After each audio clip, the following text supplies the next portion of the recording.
ఓ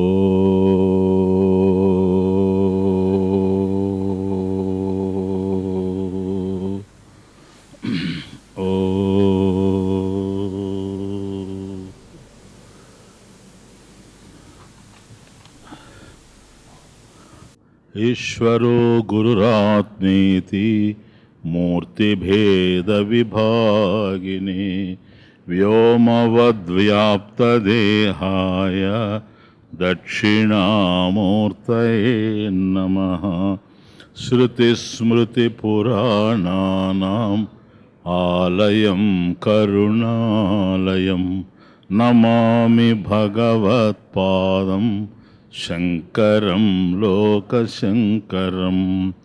నమః శ్రీశంకరానంద గురుపాదాంబుజన్మనే సవిలాసమహామోహ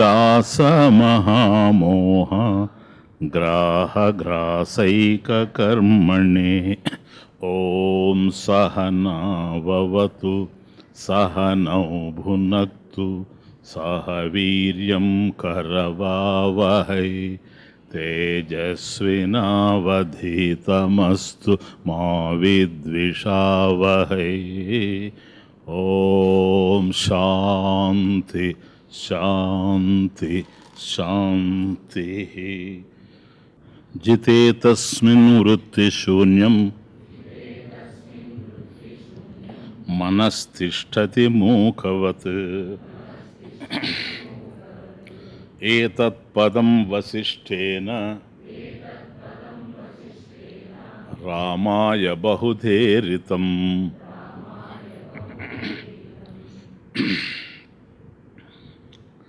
తస్మిన్ జితే మనః మూకవత్ వృత్తిశూన్యం తిష్టతి.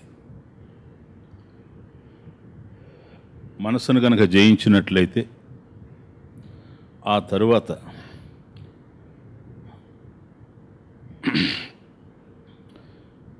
మూగవానిలాగా మనస్సు వృత్తిశూన్యం తిష్టతి, ఏ విధమైనటువంటి ఆలోచనలు లేకుండా నిస్సంకల్పంగా ఉంటుంది అని అర్థం. కాబట్టి మగవాడికి నోరుంది కానీ మాట్లాడలేడు.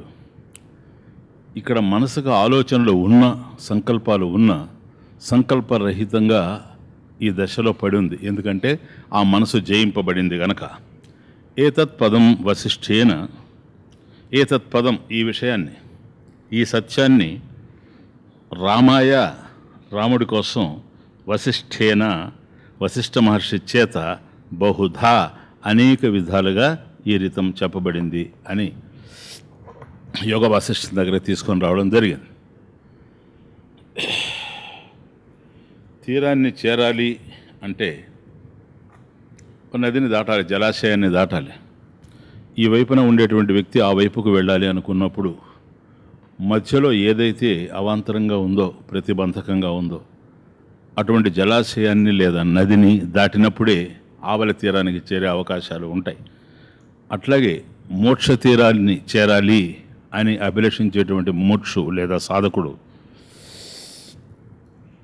మనసును దాటినప్పుడు అది సాధ్యం అవుతుంది. కనుక నదిలో ఏదో లేవు, అక్కడ కేవలం నీళ్లే ఉన్నాయి.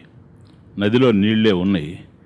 ఆ నీటిలో మనిషి మునిగిపోయేటువంటి అవకాశం ఉంది కనుక అగాధంగా ప్రవహిస్తూ ఉండేటువంటి నదిలో మునిగే అవకాశం ఉంది. కాబట్టి తీరాన్ని చేరాలి అనుకున్నప్పుడు ఆ నదిని దాటడం కన్నా మరొక మార్గం లేదు. అట్లాగే మోక్ష తీరాన్ని చేరాలి అని అనుకున్నప్పుడు ఇక్కడ ఎట్లాగైతే జలము అవరోధంగా తెలుస్తూ ఉందో, నది అవరోధంగా తెలుస్తూ ఉందో, అట్లాగే అక్కడ మనసు అవరోధంగా తెలుస్తుంది. మోక్షం విషయంలో నదిలో నీళ్ళే ఉన్నాయి, మనసులో ద్వైత ప్రపంచం ఉంది. ద్వైత ప్రపంచం. కాబట్టి ఈ ద్వైతాన్ని దాటితే కానీ మోక్షాన్ని పొందే అవకాశం లేదు. కారణం మోక్షం అనేటువంటిది అద్వితీయ బ్రహ్మస్వరూపం, అఖండ స్థితి. అఖండ స్థితిరేవ మోక్ష. కాబట్టి ఏదైతే అఖండంగా ఉంటుందో అదే మోక్షం. కానీ ద్వైతంతో ఉండేటువంటిది మోక్షం అయ్యేందుకు అవకాశం లేదు కనుక ఈ ద్వైతం అనేది ఎక్కడున్నదని బాగా ఆలోచన చేసినప్పుడు ద్వైతం మనసులో ఉన్నదే కానీ మహిలో ద్వైతం ఉన్నట్టుగా తెలియడం లేదు. కారణం, ఇప్పుడు ముఖ్యంగా మనం ఈరోజు సమాప్తం చేస్తూ ఉన్నాం ఓ ప్రకరణాన్ని. కాబట్టి వివేక పంచకము అనేటువంటిది వేదాంత పంచదశలో పంచక త్రయంలో మొదటి పంచకం వివేక పంచకం. అందులో 4వ ప్రకరణం ద్వైత వివేకం. ఈ ద్వైత వివేకం అనేది ఈరోజు సమాప్తం అవుతూ ఉంది. కనుక దీంట్లో ప్రధానమైనటువంటి అంశం ద్వైతంలో ప్రపంచమే. ఇక్కడ ప్రధానమైనటువంటి అంశం ప్రపంచం.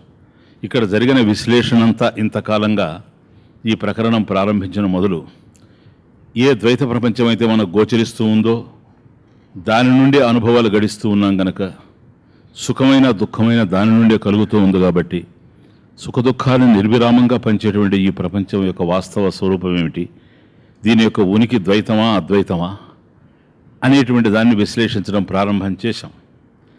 ఈ ప్రపంచం దృశ్యం, ఇది దృశ్యమాన జగత్. బాగా అర్థం చేసుకో. ఈ దృశ్యమాన జగత్తులోకి మనం ప్రవేశించాం. మనం రాకముందే ఈ ప్రపంచం ఉంది. దీని గురించి ఎంత ఆలోచించినా మన మేధస్సుకు చిక్కడం లేదు. చాలా విస్తరించి ఉంది ఈ ప్రపంచం. ఇటువంటి ప్రపంచాన్ని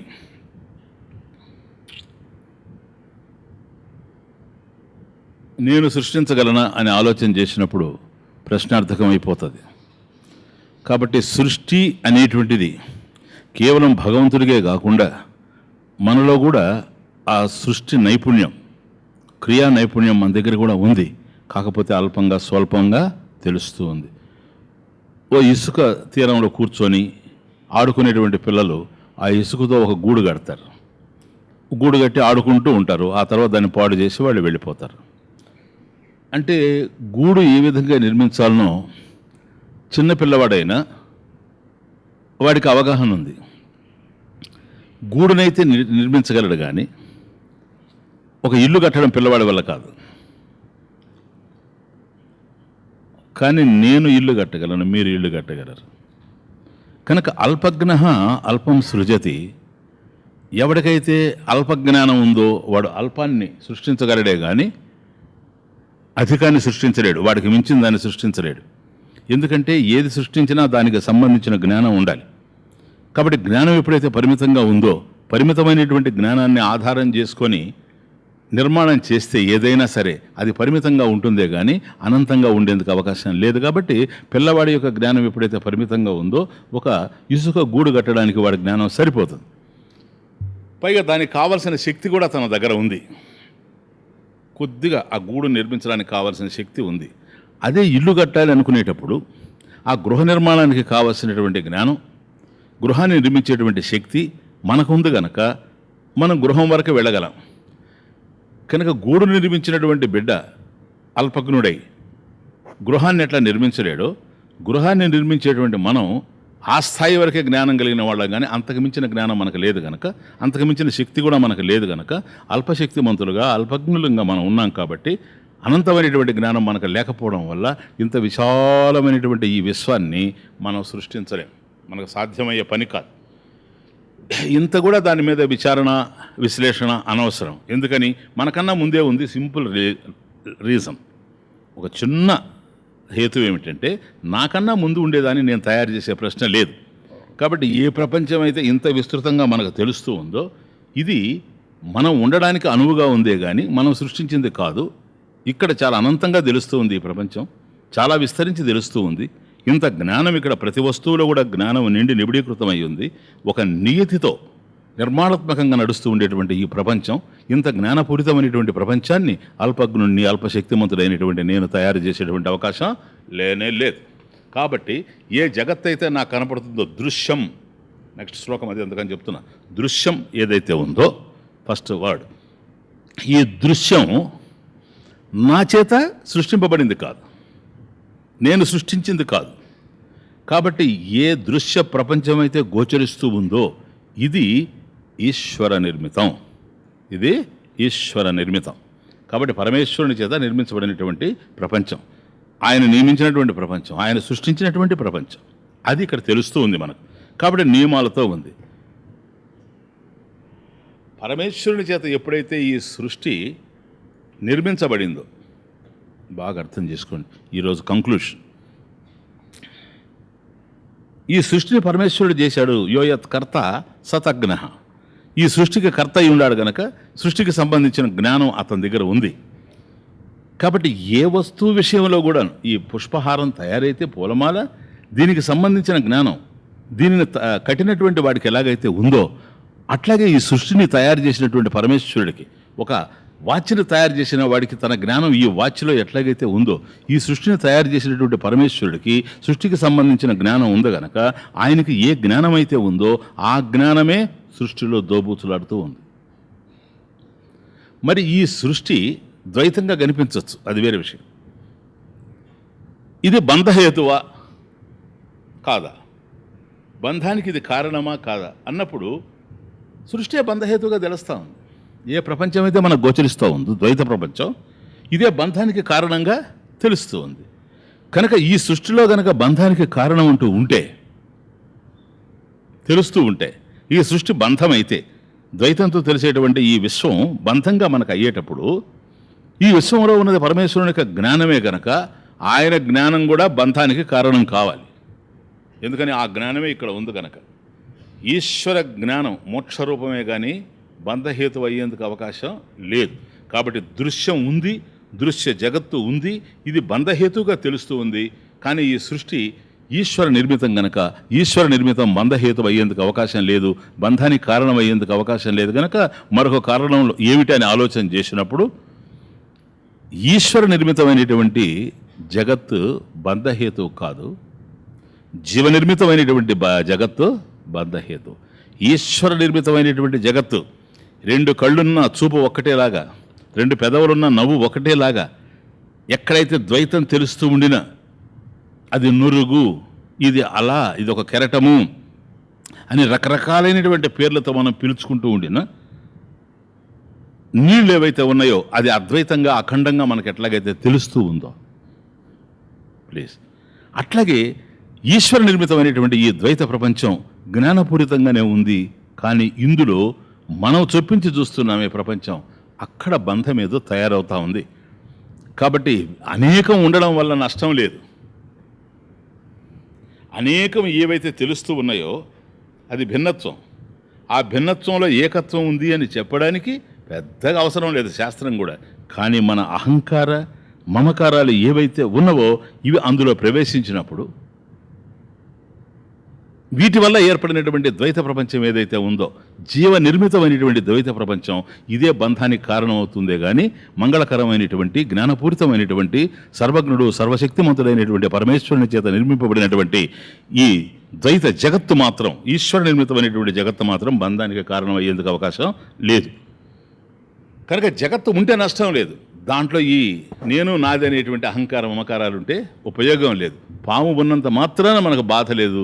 కానీ ఆ రెండు ఏవైతే ఫ్యాంక్స్ ఉన్నాయో, కూరలు ఏవైతే ఉన్నాయో, ఆ కూరల్లో విషం ఉందే కానీ పామంతా కూడా విషం లేదు కనుక ఆ కూరలే ఎట్లాగైతే మనకు దుఃఖ కారణం అవుతూ ఉన్నాయో అట్లాగే ఇక్కడ కూడాను రాగద్వేషాలే దుఃఖ కారణం అవుతున్నాయి, అహంకారం మమకారాదులే దుఃఖ కారణం అవుతున్నాయి. కనుక ఒక్కసారి ఆ కూరల్ని తీసేసినప్పుడు పాము వల్ల మనకి ఎట్లాగైతే నిర్భయంగా ఉందో, భయరహితమైనటువంటి స్థితి వస్తూ ఉందో, అట్లాగే ఈ అహంకార మమకారాలని గనక నిర్మూలన గనక చేయగలిగితే మాత్రం ఆ తర్వాత జగత్తు ఉంటుంది.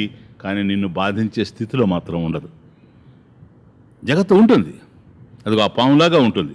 కూరలు లేనిటువంటి పాము ఎట్లాగైతే ఉంటుందో ఈ జగత్తు కూడా అలాగే ఉండేందుకు అవకాశం ఉంది గనక, కాబట్టి జీవనిర్మితమైనటువంటి ఈ మనోమయ జగత్తే, మనసులో కనిపించేటువంటి ఈ ద్వైత ప్రపంచమే, అహంకార మమకారాల వారు ఏర్పడినటువంటిది, రాగద్వేష నిర్మితమైనటువంటి ద్వైత ప్రపంచం ఏదైతే ఉందో ఇది సర్వబంధ హేతువు, సర్వ దుఃఖ కారణము. కాబట్టి దీన్ని మనం అంటే ప్రపంచం ఉన్నంత మాత్రాన దుఃఖం లేదు, ప్రపంచం లేనంత మాత్రాన దుఃఖం లేకపోదు, అదే ఇక్కడ. కాబట్టి దుఃఖానికి ప్రపంచానికి సంబంధం లేదు.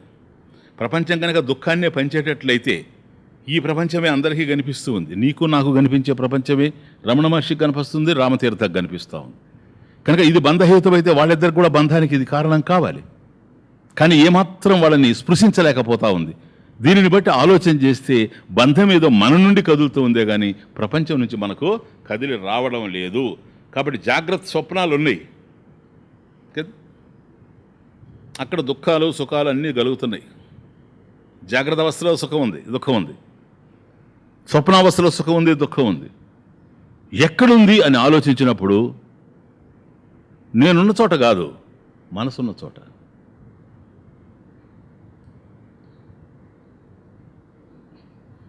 అంతేనా? అదే సుషుప్తిలో నేనున్నాను కానీ సుఖదుఖాలు లేవు. సుఖదుఖాలు అక్కడ లేకపోవడం చేత నేనక్కడ లేను అని చెప్పడానికి అవకాశం లేదు. నేనున్నాను కానీ మనసు లేదు. ఇక్కడ మనకు అర్థమవుతుంది ప్రపంచం ఉండడము ఉండకపోవడం కాదు, నేను సుషుప్తిలో ఉన్నప్పుడు కూడా ఈ ప్రపంచం ఉంది. అది పాయింట్. కానీ నాకు బంధహేతుగా తెలియడం లేదు. నేను స్వప్నంలో ఉన్నప్పుడు ప్రపంచం నాకు తెలిసి రావడం లేదు, జాగ్రత్తలో తెలిసినట్టుగా. అయినా నా మనసు సృష్టించినటువంటి ప్రపంచం ఉంది కనుక ఈ దుఃఖాన్ని నేను అనుభవిస్తూ ఉన్నా. కాబట్టి దీన్ని బట్టి నాకు చాలా క్లియర్గా తెలుస్తూ ఉంది ఏమని, ఏ ప్రపంచాన్ని అయితే నేను చూస్తున్నానో ఇది బంధహేతు ఎక్కడ అవుతూ ఉందో అక్కడ ఏదో కాదు ఉండేది, నా మనసు ఉంది. ప్రపంచం ఉందా లేదనేది వేరే విషయం. ఎత్ర ఎత్ర మనస్ఫూర్తి తత్ర తత్ర జగత్రయం. ఉపనిషత్తు.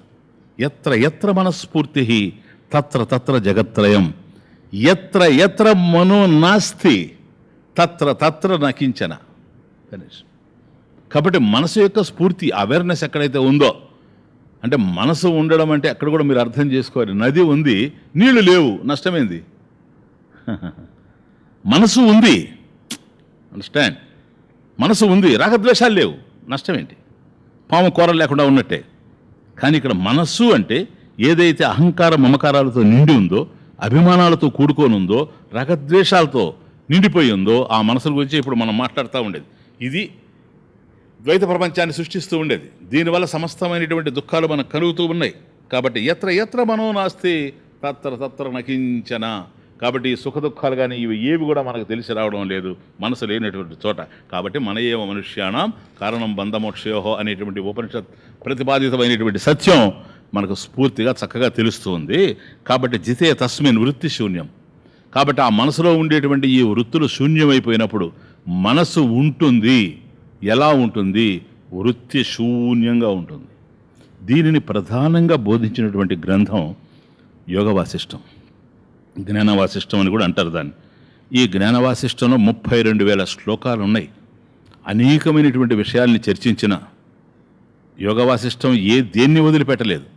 కానీ ఎక్కడ చూసినా, ఏ ప్రకరణంలో చూసినా కూడాను ఇది తొంగి చూస్తూనే ఉంటుంది. కాబట్టి మనసు అనేటువంటిది సమస్తానికి కారణమయ్యింది కనుక మనసు ఉంటే నష్టం లేదు. అండర్స్టాండ్? మనసు ఉంటే నష్టం లేదు. కానీ మనసులో ఏవి ఉండకూడదో అవి ఉంటే మాత్రం లాభం లేదు. ఈ అహంకార మమకారాలు లేనటువంటి మనస్సు కూరలు లేని పాము లాంటిది. ఇవే గనక చేరిందంటే ఆ మనసు వేసేటువంటి తీవ్రమైనటువంటి కాటు ఏదైతే ఉంటుందో దాన్ని తప్పించుకొని పోలేము. అది జన్మ జన్మలకి కారణమవుతూ ఉంటుంది. కాబట్టి మనోరాజ్యాన్ని జయించడం అని అంటే మనసులో ఉండేటువంటి ఈ సమస్తమైనటువంటి అహంకార మమకార రాగద్వేషాది విషయాల్ని, అభిమానాల్ని సమూలంగా దాటేయడమేనని అర్థం. దృశ్యం నాస్తి బోధేన మనసో దృశ్యమార్జనం సంపన్నం చేత్తదుత్పన్న పరా నిర్వాణ నిర్వృతి.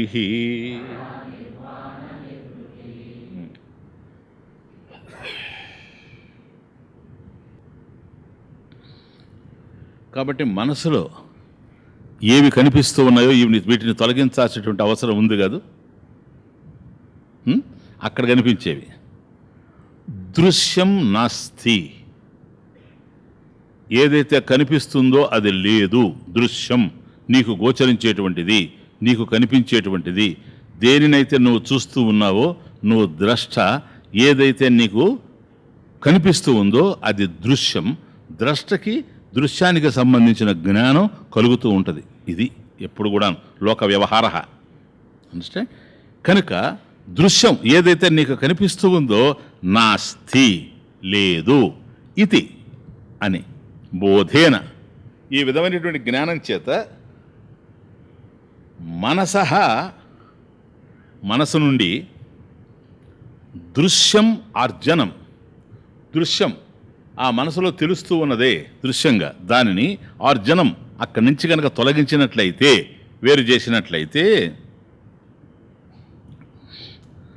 సంపన్నం చేత్ అది ఆ పరిస్థితి కనుక సంభవిస్తే, ఏది మనసు నుండి సమస్త దృశ్య జాలమును తొలగించడం అనేటువంటిది గనక సంపన్నం చేత్ అది గనక మనకు సాధ్యపడితే, తత్ ఉత్పన్న పర నిర్వాణ నిర్వృతి ఆ తరువాత జరిగేది ఏమిటి అంటే చేత్ తత్ పర ఉత్పన్న పర నిర్వాణ నిర్వృతి. కాబట్టి పర ఉత్కృష్టమైనటువంటిది, నిర్వాణ నిర్వృతి, నిర్వాణం అంటే మోక్షం, నిర్వృతి అంటే ఆనంద స్వరూపం, గతంలో చెప్పాను. కాబట్టి నిర్వాణ నిర్వృతి, మోక్ష సుఖం ఏదైతే ఉందో, మోక్షానందం ఏదైతే ఉందో అది పరా ఉత్కృష్టమైనటువంటిది. ఎందుకని ఈ ప్రపంచంలో తెలిసేటువంటి సుఖాలు వేరు, ఆనందాలు వేరు, మోక్షానందం వేరు. కాబట్టి పరా నిర్వాణ నిర్వృతి సంపన్న ఉత్పన్న, అది కలుగుతూ ఉంది ఉత్పన్న. ఎప్పుడు మనసః దృశ్యమార్జనం సంపన్నం చేత్ పరా నిర్వాణ నిర్వృతి పరా ఉత్పన్న. ఎప్పుడైతే మనసులో ఉండేటువంటి ఈ దృశ్య జాలం బంధహేతుమైనటువంటి ద్వైత ప్రపంచం ఎగిరిపోతుందో, బాగా అర్థం చేసుకోండి, ఈశ్వర నిర్మితమైనటువంటి ద్వైత ప్రపంచం ఎక్కడికి పోవాల్సిన అవసరం లేదు. ఎందుకని అది బంధహేతువు కాదు గనక. ఏదైతే మన మనసులో ఉన్నటువంటి ద్వైతం, జీవనిర్మితమైనటువంటి ద్వైతం బంధానికి కారణమవుతూ ఉందో, అదొక అవరోధంగా మోక్షానికి ఏర్పడి ఉందో, దాన్ని గనక ఆర్జనం సంపన్నం చేత్ దాన్ని మనసు నుండి దూరం చేయడం గనక జరిగింది అంటే మాత్రం ఆ తరువాత ఉత్పన్న మన కలిగేటువంటిది ఏంటంటే పరా నిర్వాణ నిర్వృతి, ఈ మోక్షానందం అనేటువంటిది లభ్యమైపోతుంది. కాబట్టి ఇప్పుడు ఏమిటి, దృశ్యం నాస్తి ఇది జ్ఞానేన బోధేన, బోధేన అంటే జ్ఞానేన. దృశ్యం నాస్తి, దృశ్యం ఏదైతే కనిపిస్తూ ఉందో అది నాస్తి, అస్తి నా అస్తి లేదు, నీకు కనిపించేది లేదు. ఇది చాలా కాంట్రవర్షియల్, దృశ్యం నాస్తి అన్నప్పుడు. ఎందుకని, అయ్యా సరే నీకు కనిపించేది అంటున్నావు కదా, నాకు కనిపించేది అని నీకు అర్థమవుతుంది కదా, నాకేం కనిపిస్తూ ఉంది? ఉన్నది కనిపిస్తుందా, లేనిది కనిపిస్తుందా? ఉన్నదే కదా, ఉన్నదే కనిపిస్తూ ఉంది.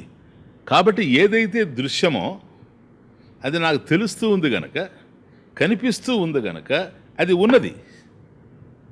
ఒకవేళ లేదనుకోండి, లేని దాన్ని ఎలా నేను చూస్తాను? దాని గురించి డిస్కషన్ ఏంటి అసలు? అది లేదని చెప్పడం ఏంటని, ఉన్నది ఏదో అది ఉన్నట్టుగా తెలుస్తూ ఉంది. ఒకవైపు తెలుస్తూ ఉంటే లేనిదాన్ని లేదు అని చెబితే మేము అర్థం చేసుకోగలం, కానీ ఉన్నదాన్ని లేదు అని చెప్పడం ఎట్లా అర్థం చేసుకోవాలి? దృశ్యం నా అస్తి, సమస్యండి. దృశ్యం ఏదైతే నీ దృగ్గోచరం అవుతుందో, దృశ్యం నీకు తెలిసేటువంటిది నా అస్తి, అస్థి ఉందాడా, ఆ తర్వాత నా. కాబట్టి దృశ్యం అస్తి కనుకనే నేను చూస్తున్నా. ఇప్పుడు నువ్వు దాన్ని సర్టిఫై చేస్తూ దృశ్యం నాస్తి నా అస్తి, అది లేదు అని అంటున్నాడు.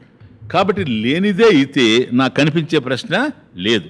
ఉన్నది ఏదైతే ఉందో అదే నాకు ఉన్నట్లుగా తెలుస్తూ ఉన్నది. ఎందుకని, లేనిది తెలిసే అవకాశం లేదు కనుక ఇది నాస్తి అని నువ్వు చెప్పనవసరం లేదు. అది లేనిది అయితే నాకు తెలిసే అవకాశమే లేదు. అది నాకు తెలుస్తూ ఉందంటే ఉంది అని అర్థం. కాబట్టి ఈ మొదటి వాక్యం ఏదైతే ఉందో దృశ్యం నాస్తి అనేటువంటిది చాలా విరుద్ధంగా కనపడతా ఉంది జ్ఞానానికి. కాబట్టి ఇంకా కాస్త లోతుకు వెళ్ళాల్సిన అవసరం ఉంది. ఎందుకని,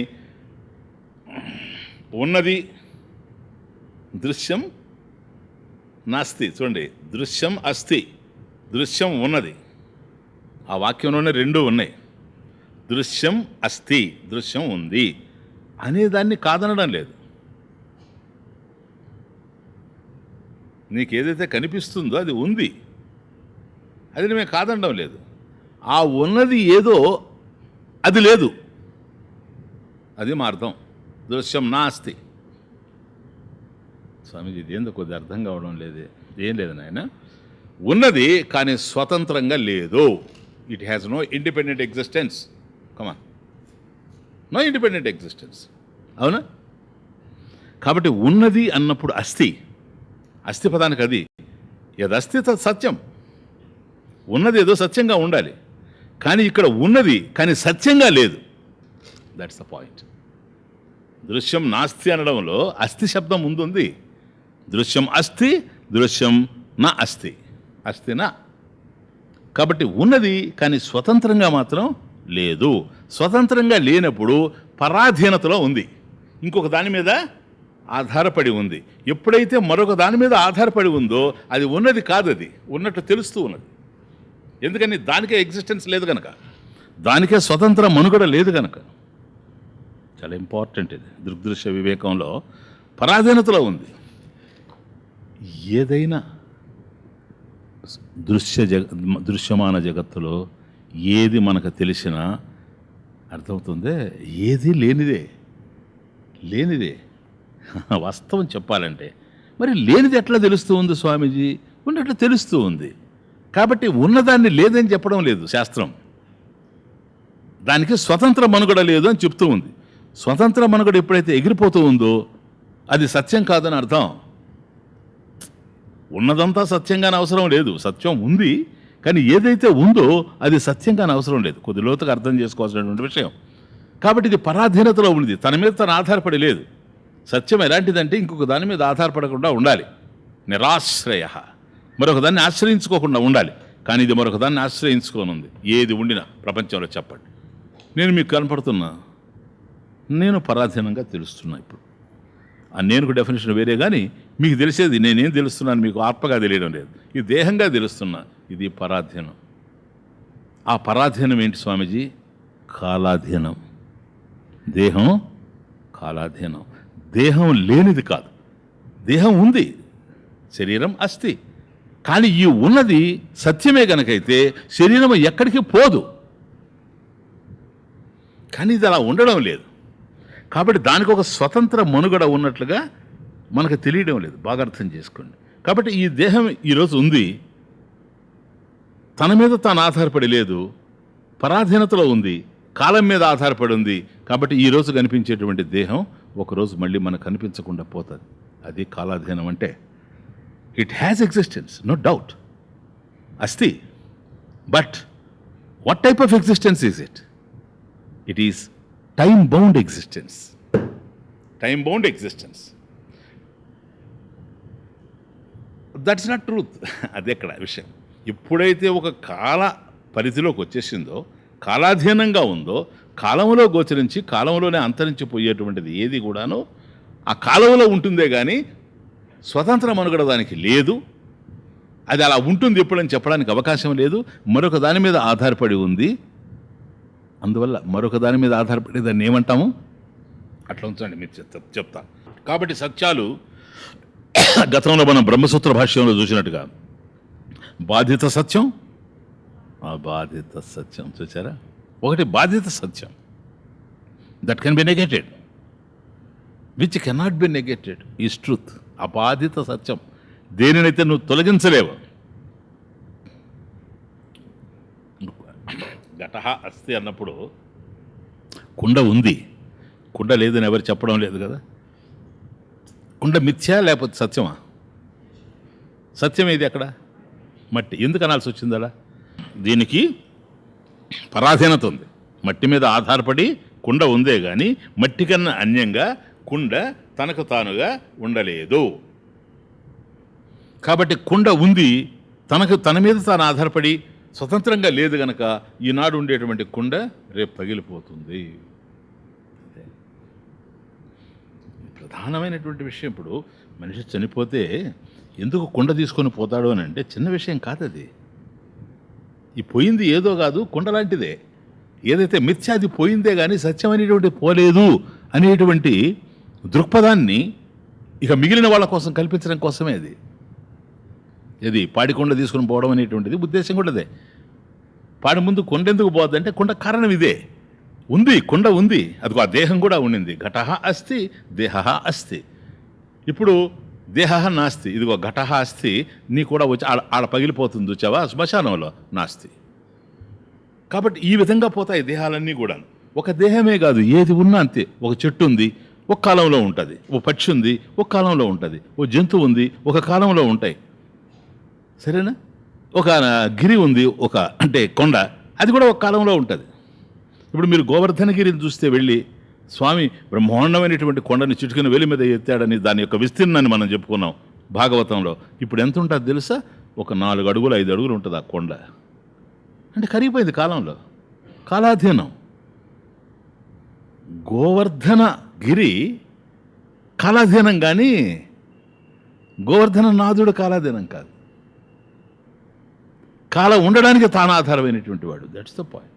అందువల్ల ఉన్నది సత్యంగా ఉన్నది అని తీసుకున్నప్పుడు, అట్లయితే సర్పం కూడా ఉంది. రజ్జు సర్పంలో సర్పం కూడా ఉంది. దేని మీద ఆధారపడి ఉందంటే రజ్జు మీద ఆధారపడి ఉంది. రజ్జు సత్యం, సర్పం భ్రాంతి. ప్రారంభంలో లేదు సర్పం, అంత్యంలో లేదు, మధ్యలో వచ్చింది. నువ్వు చూడకముందు సర్పం లేదు, త్రాడే ఉంది. ఇది త్రాడు అని నువ్వు తెలుసుకున్న తర్వాత కూడా సర్పం లేదు, త్రాడే ఉంది. మధ్యలో ఎక్కడైతే ఉన్న త్రాడు నీకు తెలియడం లేదో అక్కడ లేనిటువంటి సర్పం నిన్ను బాధిస్తూ ఉంది. కాబట్టి కుండగా ఉన్నప్పుడు కాదనడం లేదు, దానికి అర్థక్రియ. సదసభ్యాంలా మనం చూసా, సత్ అసత్ రెండూ ఉన్నాయి. అది ఉందా? సత్ ఉంది. ఉందా? లేదు, అసత్. కాబట్టి కుండ ఉంది అంటే కనపడుతూ ఉంది కనుక ఉంది. లేదని ఎట్లా చెప్తాం? అర్థక్రియ, వ్యవహార యోగ్యత్వం ఉంది. దాంట్లో నీళ్లు తెచ్చుకుంటున్నాం, తాగుతున్నాం. అలాంటి దాన్ని లేదని చెప్పడానికి లేదు. కానీ ఒకప్పుడు లేకుండా పోతుంది. అది అలా లేకుండా పోవడానికి కారణం ఏంటని ఆలోచన చేసినప్పుడు మరొక దాని మీద ఆధారపడి ఉంది, పరాధీనత ఉంది, స్వతంత్ర మనుగడ లేదు. కాబట్టి ఏ కుండ అయితే ఉందో అది పరాధీనతలో ఉంది. అబాధితం మాత్రం కాదు, బాధితమే. ప్లీజ్, కుండ ఎప్పుడు కూడాను బాధితమే. What is not unnegated truth. Okay, అదే విషయం. Unnegated truth, not truth is not unnegated truth. ఆ బాధ్యత మాత్రం ఎప్పుడు కాదు అది పాట అనేటువంటిది కుండ. కనుక దృశ్యం నాస్తి ఇది బోధేన.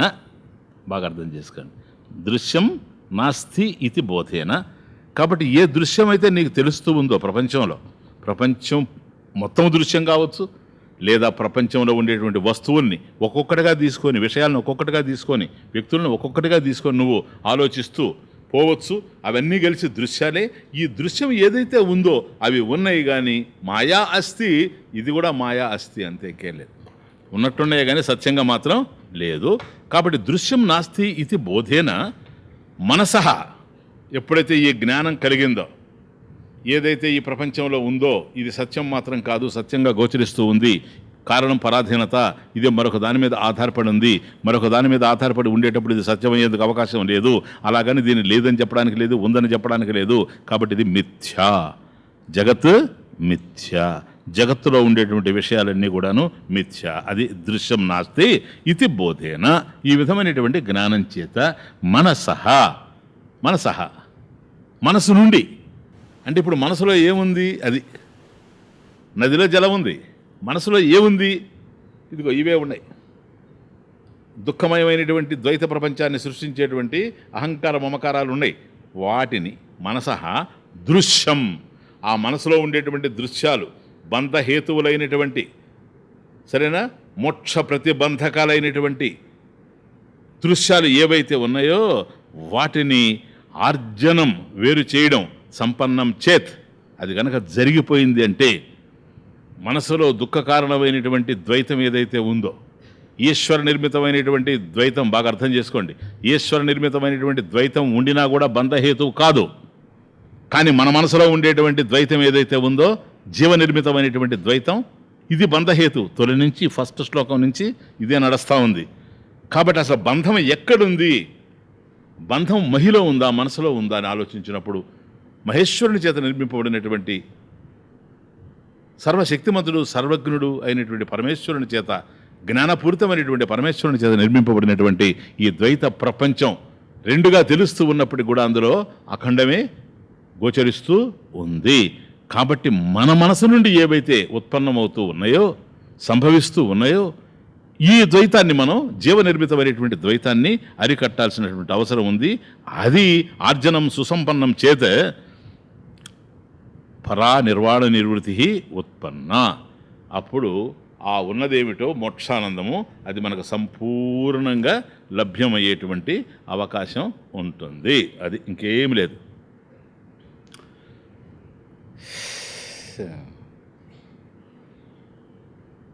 సెకండ్ ఆర్గ్యుమెంట్ అంటే ఇది యోగ వాసిష్టం మీద పోతా ఉంది కనుక ఒక్కొక్క గ్రంథంలో ఒక్కొక్క ప్రక్రియ, ఒక్కొక్క గ్రంథం అది నడిచినటువంటి తీరు, ఆ సందర్భం, శిష్యుని యొక్క సందేహాలు, వాటికి గురువు నివారణ చేసినటువంటి సన్నివేశాలు, అవన్నీ దృష్టిలో పెట్టుకొని డీల్ చేయాలి. ఇప్పుడు భగవద్గీత అన్నప్పుడు అర్జునుడి యొక్క పరిస్థితి వేరే, కానీ యోగ వాసిష్టంలో ప్రశ్నించిన వాడు అర్జునుడు లాంటి వాడు కాదు. అర్జునుడికి ఎవడైతే బోధించాడో వాడు ప్రశ్నించాడు. అక్కడ ఇస్ ద బ్యూటీ. అర్జునుడికి సందేహాలు వస్తే సందేహ నివృత్తి ఎవరి వల్ల జరిగిందో శ్రీకృష్ణ పరమాత్మ ఆయనే పూర్వ అవతారంలో రాముడిగా ఆవిర్భవించినప్పుడు ఈ రాముడు చేసిన క్వశ్చన్స్కి ఆన్సర్ చేస్తూ ఉన్నాడు. ప్లీజ్.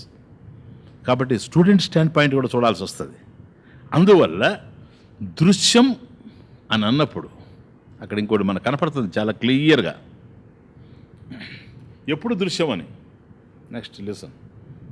ఎందుకంటే కాలాధీనం అంటున్నాను కనుక, స్వామీజీ దృశ్యం ఇదో కనపడుతూ ఉంది అంటున్నారు కదా, దృశ్యం నాస్తేనే ఎప్పుడు ఇది అని అంటే ప్రపంచమే కదా దృశ్యం. అంటే ఇక్కడ దృశ్యం ఏదో కాదు, జగత్. జగత్తు ఉన్నప్పుడు ఈ దృశ్యం. జగత్తు లేని స్థితి ఉందా లేదా? ఎక్కడ? కాదు. సృష్టి సరే మీ అనుభవం, వ్యష్టి అనుభవం, నేను చెప్పేది కాదు. సృష్టి ఏదైతే ఉందో ఈశ్వర నిర్మితమైనటువంటి సృష్టి, ఈ సృష్టి జరిగింది కాదు. సృష్టేహ ప్రాక్ అది సదేవ ఆసిత్, సదేవ ఆసిత్. ఆ సత్పదార్థం దృక్కా దృశ్యమా? దృశ్యం ఉందా? ఉంటే సత్తు లేదు. సదేవ సౌమ్య సత్ ఏవ, అది సత్తు ఒకటేనాయన, అక్కడ రెండో వస్తువే లేదు. అందువల్ల ఏకం ఒకటే, అద్వితీయం, రెండో వస్తువే లేదు. అది కదా సెంటెన్స్ చాందోగ్యం. సదేవ సౌమ్య ఇదమగ్ర ఆసీత్ ఇదమగ్రే సృష్టి ప్రాక్. సదేవ సత్పదార్థం ఒకటే, పరమేశ్వరుడు ఒక్కడే ఉండే, రెండో వస్తువు లేదు. కాబట్టి సత్తే ఎప్పుడైతే అక్కడ ఉందో దృశ్యమేది? దృగ్బ్రహ్మ, దృశ్యం మాయ. కాబట్టి ఈ మాయా తర్వాత వచ్చింది కదా, తర్వాత వచ్చింది. సత్వరజస్తమో గుణాత్మిక మాయా అస్తి బ్రహ్మాశ్రయ. హిరణ్య గర్భుడు ఉత్పన్నమైన తర్వాత దానికి పూర్వం విషయం మనం మాట్లాడుతున్నాం. ఎప్పుడైతే నువ్వు దృశ్యం అంటున్నావో, దృశ్యం ఎప్పుడైతే ఉందో సృష్టేహే ప్రాక్, ఇప్పుడు మనకు దృశ్యం. సృష్టేహే ప్రాక్ అదృశ్యం. అంతేనా? పోనీ అంతవరకు ఒప్పుకోండి. దృశ్యం లేదు కదా. దృశ్యం ఉందనుకోండి, ఇంకా దీనికి ప్రాక్ క్వశ్చనే ఉంది. దీనికి ముందు దృశ్యము లేదు అంటే దృశ్యంకి ఆరంభం ఉందా లేదా? ఆది ఉంది కదా నాయన. ఆది ఉంటేనే ఇక్కడ అవుతుంది. ఆ ఆది ఏమిటంటే సృష్టి ఆరంభం. సృష్టి ఆరంభానికి పూర్వం దృశ్యం లేదు. అదేంటది? అదృశ్యం లేనప్పుడు ఇప్పుడుంది. అప్పుడు అదృశ్యం. అదృశ్యం దృశ్యంగా వచ్చింది. మధ్యలో ఇంకోటి కనపడతా ఉంది చూడండి, బాగా ఆలోచిస్తే. యుగాలు దొరికిపోతూ ఉంటే లయస్థితి ఉందే. సృష్టి జరిగిన తర్వాత సృష్టికి ముందు సత్, అది అదృశ్యం. సృష్టి జరిగిన తర్వాత దృశ్యం. నువ్వు తరించిపోతే మళ్ళీ అదృశ్యం, అది వేరే విషయం. ఈ మధ్యలో యుగాంతం వస్తుంది చూసారా, డిజల్యూషన్. డిజాల్వ్ అయినప్పుడు అప్పుడేమైంది? దృశ్యం నష్టం, లయం, లయములో జగత్తు నష్టం కదా, బ్రహ్మాండమైన సునామీ కదా నాయన. అలాంటప్పుడు జగత్తు ఉండడానికి అవకాశం నష్టం. అంతకుముందు అదృశ్యం, ఎలాగూ బీజస్యాంతరివాంకురో జగదిదం ప్రాక్ నిర్వికల్పం పునః మాయా కల్పిత దేశకాల కలన వైచిత్ర్య చిత్రీకృతం. అది అక్కడ నిర్వికల్పం. ఏ విధంగా బీజంలో అంకురం ఎట్లాగైతే ఉందో ఆ విధంగా. కాబట్టి ఆ ఉన్నటువంటి ఒకే దాంట్లోనే దీనికి అవకాశం ఉంది, జగత్తు రావడానికి అవకాశం ఉంది కనుకనే జగత్తు వచ్చింది. ఇలా దృశ్యంగా వచ్చినటువంటిది నశించిపోతా ఉంది ప్రళయంలో మళ్ళీ. కాబట్టి సృష్టికి ముందు ఏదైతే అదృశ్యంగా ఉందో, సృష్టి జరిగిన తర్వాత అది దృశ్యం, తర్వాత లయంలో నశించిపోతూ ఉంది. అంటే సృష్టికి పూర్వం లేనిది ఒకటి, సృష్టికి పూర్వం జగత్తు లేదు. లయంలో ఉందా? అక్కడ లేదు. ఆదిలో లేదు, అంత్యములో లేదు. ఇంకెక్కడుంది? మధ్యలో ఉంది. ఆద్యంతాలు దేనికైతే ఇదేదైతే లేదో మీకు క్లియర్గా ఒకరోజు 40 నిమిషాలు ఎక్స్ప్లెయిన్ చేశాను. ఎక్కడ? నిజాం కాలేజీలో మొన్న మాండుక్యోపనిషత్తులో గౌడపాద కారిక. ఆద్యంతాల్లో ఏదైతే లేదో, దేనికి ఆద్యంతాలు ఉన్నావో అది. అదంటే సృష్టికి ముందు జగత్తు లేదు. వచ్చిన తర్వాత లయం అయిపోతా ఉంది కదా, నశించిపోతా ఉంది. మళ్ళీ రేపు నష్టం అవుతా ఉంది లయం.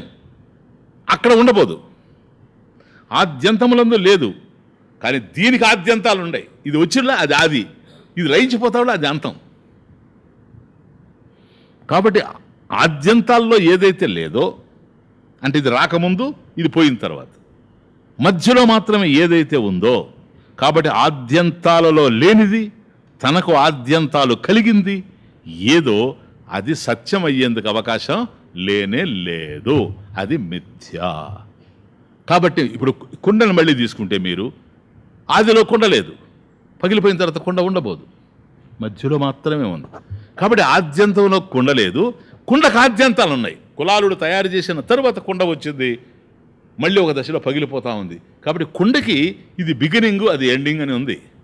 ఇక్కడ ఆరంభం అని ఉంది, అక్కడ అంత్యం అని ఉంది.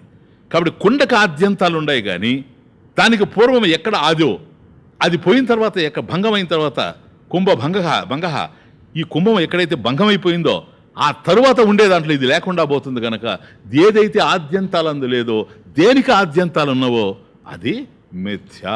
ఇదే కాదా జగత్తు? అంతకన్నా ఇంకేమైనా కనపడతా ఉందా మీకు? బాగా చెప్పండి. అంత ఇంతే, ఇలా కనపడుతూ ఉంది.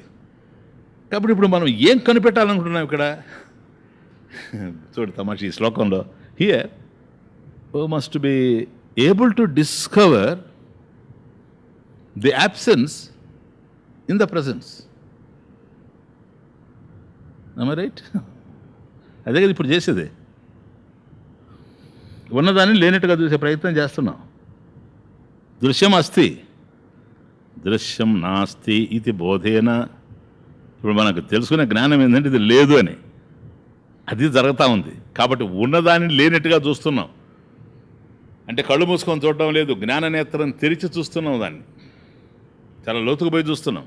కాబట్టి ఉన్నది అంటే ఏంటి డెఫినేషన్ ఇస్తున్నాం, ఆ ఉన్నది సత్యంగా ఉందా లేదని అర్థం చేసుకుంటూ ఉన్నాం. కాబట్టి ఏదైతే ఉందో ఇది సత్యంగా లేదు గనక, దీనికి ఒకటి కేవలం కాలాధీనంలోనే ఉంది గనక ఇది సత్యమయ్యేందుకు అవకాశం లేదు అని నిర్ణయించుకొని సదసదభ్యాం, సత్ అసత్ ఈ రెండింటితో కూడి ఉన్నది కనుక ఇది అనిర్వచనీయం కనుక ఇది మాయా లేక మిథ్యా. కాబట్టి ఈ విధమైనటువంటి జ్ఞానం చేత దృశ్యం నాస్తి అంటే ఉన్నది, చూడండి, ఉన్నది సత్యంగా ఉన్నది కాదు. అది సెంటెన్స్. ఉన్నది కాదనడం లేదు, ఉన్నది సత్యంగా ఉన్నది మాత్రం కాదు. కాబట్టి ఉన్నది అంటున్నావు కదా, ఒప్పుకుంటున్నా నేను కూడా. మరి ఉన్నదంటున్నావే, ఎస్, మిథ్యగా ఉన్నది. ఉన్నది సత్యంగా ఉన్నది కాదు, మిథ్యగా ఉన్నది. బాగా క్లియర్గా అర్థం చేసుకోండి.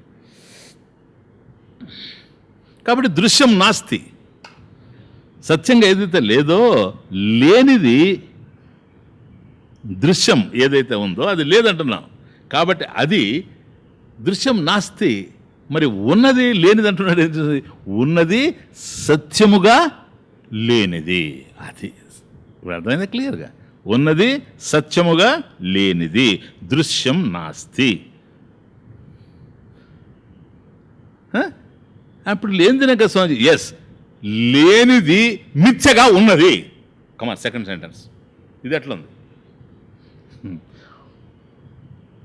ఉన్నది సత్యముగా లేనిది, లేనిది మిథ్యగా ఉన్నది.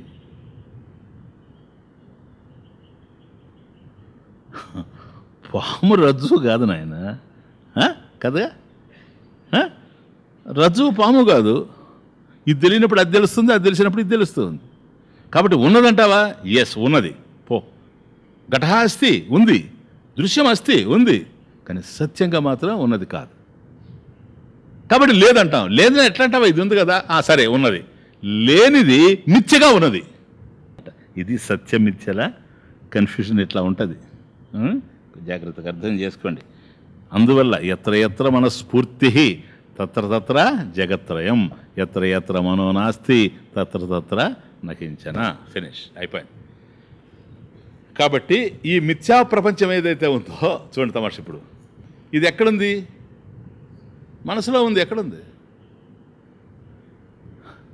ఈశ్వర నిర్మితమైనటువంటి ద్వైతం ఎక్కడుంది?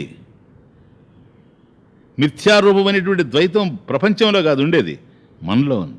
ప్రపంచంలో కనుక ఉండేటట్లయితే అది అందరికీ గోచరించాలి. రమణ చూస్తే రమణకి ఎట్లాగే కనిపించాలి. రమణ మహర్షికి రామతీర్థకి అలాగే తెలిసి రావాలా? తెలియడం లేదు, మనకు తెలుస్తుంది. కాబట్టి ఆ ఉన్నదేదో మిథ్యా ప్రపంచం ప్రపంచంలో కాదు ఉండేది, ఈశ్వర నిర్మితమైనటువంటి ప్రపంచంలో కాదు, ద్వైత ప్రపంచంలో ఉంది. ఈ ద్వైత ప్రపంచం, మిథ్యారూపమైనటువంటి ద్వైత ప్రపంచం మనసు నిర్మించింది చూచారా? మనోనిర్మితమైనటువంటి, జీవ నిర్మితమైనటువంటి ద్వైత ప్రపంచంలోనే ఈ బంధం ఉంది గనక కొందరిలో బంధాలు కనపడుతున్నాయి, కొందరిలో కనపడడం లేదు. కొందరిలో బంధాలు మందంగా ఉన్నాయి, కొందరిలో దట్టంగా ఉన్నాయి, కొందరిలో తేలిగ్గా కనపడుతున్నాయి. ఎందుకని ఈ తారతమ్యం వస్తూ ఉంది? ఈ భేదం ఎందుకు వస్తుంది? మనసులో ఉండేటువంటి భేదాలే ఈ ద్వైతాన్ని కూడాను, ఏది జీవ నిర్మితమైనటువంటి ద్వైతాన్ని బంధహేతుగా తయారు చేసుకోవడంలో. చీకటే, కానీ 7 గంటలకు ఉండేటువంటి చీకటి వేరు, 8:30కు ఉండేటువంటి చీకటి వేరు, 11 గంటలకు ఉండేటువంటి చీకటి వేరు, రాత్రి 12 గంటలకు ఉండేటువంటిది అది గడాంధకారం. గడాంధకారం అంటే అది. కాబట్టి 6 గంటలకి సూర్యాస్తమయం అయిపోయిందంటే 7 గంటలకి అక్కడి నుంచి చీకటి స్టార్ట్ అవుతూ ఉంటుంది. అప్పుడు ఆ చీకట్లో కూడా మనకు కనపడతారు. మసక చీకటి అంటాం దాన్ని. ఇంకా నువ్వు ఎన్నెన్నో అడ్జెక్టివ్స్ పెట్టుకోదానికి నాకు అనవసరం. బట్ ఇట్ ఇస్ చీకటి. నువ్వు మసక పెట్టినా దాన్ని చీకటి అనే అంటున్నావు. అలా అలా అలా పోతూ ఉంటే మసగ్గా ఉండే అంధకారం గాఢ అంధకారం. కనుక అలా అలా పెరుగుతూ 10 గంటలకి 11 గంటలకి 12 గంటలకు వచ్చిందంటే గాఢాంధకారం. ఆ తరువాత 1 గంటకి తగ్గుతుంది, 2 గంటలకు తగ్గుద్ది, 3 గంటలకు తగ్గుద్ది, 4 గంటలకు తగ్గుద్ది, 5 గంటలు అయితే అరుణోదయం వస్తూ ఉంటుంది, 6 గంటలకు సూర్యోదయం అయిపోతుంది. అప్పుడు చీకటి పోతుంది మళ్ళీ. కాబట్టి పోయేటువంటి చీకటిలోనూ భేదాలు ఉన్నాయి, ఏర్పడేటువంటి చీకటిలోనూ భేదాలు ఉన్నాయి. కాబట్టి ఈ బంధాలు కూడా అందరికీ ఉండిన, కొందరికి కొన్ని బంధాలుగా ఉన్నాయి, అర్థం కాని వాళ్ళకి అన్ని బంధాలుగానే ఉన్నాయి. ఒక్కోసారి అందాలు కూడా వాళ్ళకి బంధాలే, సుఖాన్ని కూడా దుఃఖంగా మార్చుకుంటూ పోతూ ఉంటారు అవగాహన లోపం చేత. ఇది కనుక మనసః దృశ్యమార్జనం సంపన్నం చేత్ తదుత్పన్న పరా నిర్వాణ నిర్వృతి. క్లియర్? కాబట్టి దృశ్యమార్జనం అంటే ఒక్కటే, ఈ మనసులో ఉండేటువంటి దృశ్యాలు ఉన్నాయి, బయట దృశ్యాలు కాదు. ఇది చాలా క్రిటికల్గా ఉంది శ్లోకం, జాగ్రత్తగా అర్థం చేసుకోవాలి. దృశ్యమార్జనం మనసః అంటే మనసు నుంచి దృశ్య ప్రపంచాన్ని తొలగించేయాలంటే ఈ దృశ్య ప్రపంచాన్ని కాదు. ఇది నీకు బంధహేతు కాదంటున్నావు. బంధహేతు కానప్పుడు దాన్ని ఎట్లా నువ్వు తొలగిస్తావు? నువ్వు నిర్మించింది అయితే నువ్వు తొలగిస్తావు. Understand the point. ఇంత విశ్వాన్ని నువ్వు ఎప్పుడైతే నిర్మించే శక్తి నీకు లేదో, దీన్ని తొలగించే శక్తి కూడా నీకు లేదు. అది బంధకారణం కానప్పుడు, బంధహేతువు కానప్పుడు అది ఉండడం వల్ల నీకు నష్టమూ లేదు. ఏది ఉండడం చేత ఈ ప్రపంచం నిన్ను బాధిస్తూ ఉందో అది ప్రపంచంలో లేదు, నీ మనసులో ఉంది గనక దాన్ని తొలగించుకుంటూ పోవడమే. కాబట్టి మనసులో ఉండేటువంటి దృశ్యాల్ని తొలగించడమే. మిథ్యా ప్రపంచం మనసులో ఉంది, దాన్ని తొలగించుకుంటూ పోవాలి. ఎండమావి మనసులో ఉందే కానీ ఎడారిలో లేదు. ఎడారిలో ఇసుకే ఉంది, కానీ నీ మనసులో ఎండమావి ఉంది. ఎంతకాలం నువ్వు ప్రయత్నం చేసినా అక్కడ నువ్వు నీళ్లు తాగలేవు. దేర్ ఫోర్ ప్లీజ్ నీ మనసులో ఉండేదాన్ని నువ్వు తొలగించుకుంటూ పోవాలి, అది ఖాళీ చేసుకుంటూ పోవాలి. ఇది దృశ్యమార్జనం. ఇక్కడ ఒకటి చెప్పండి, మనసులో ఉండేటివన్నీ తొలగిస్తే మనసు ఉందా లేదా? అది పాయింట్ అసలు ఇక్కడికి రావడం కోసమే. ఇప్పుడు ఇంట్లో ఎన్నెన్నో వస్తువులు ఉంటాయి.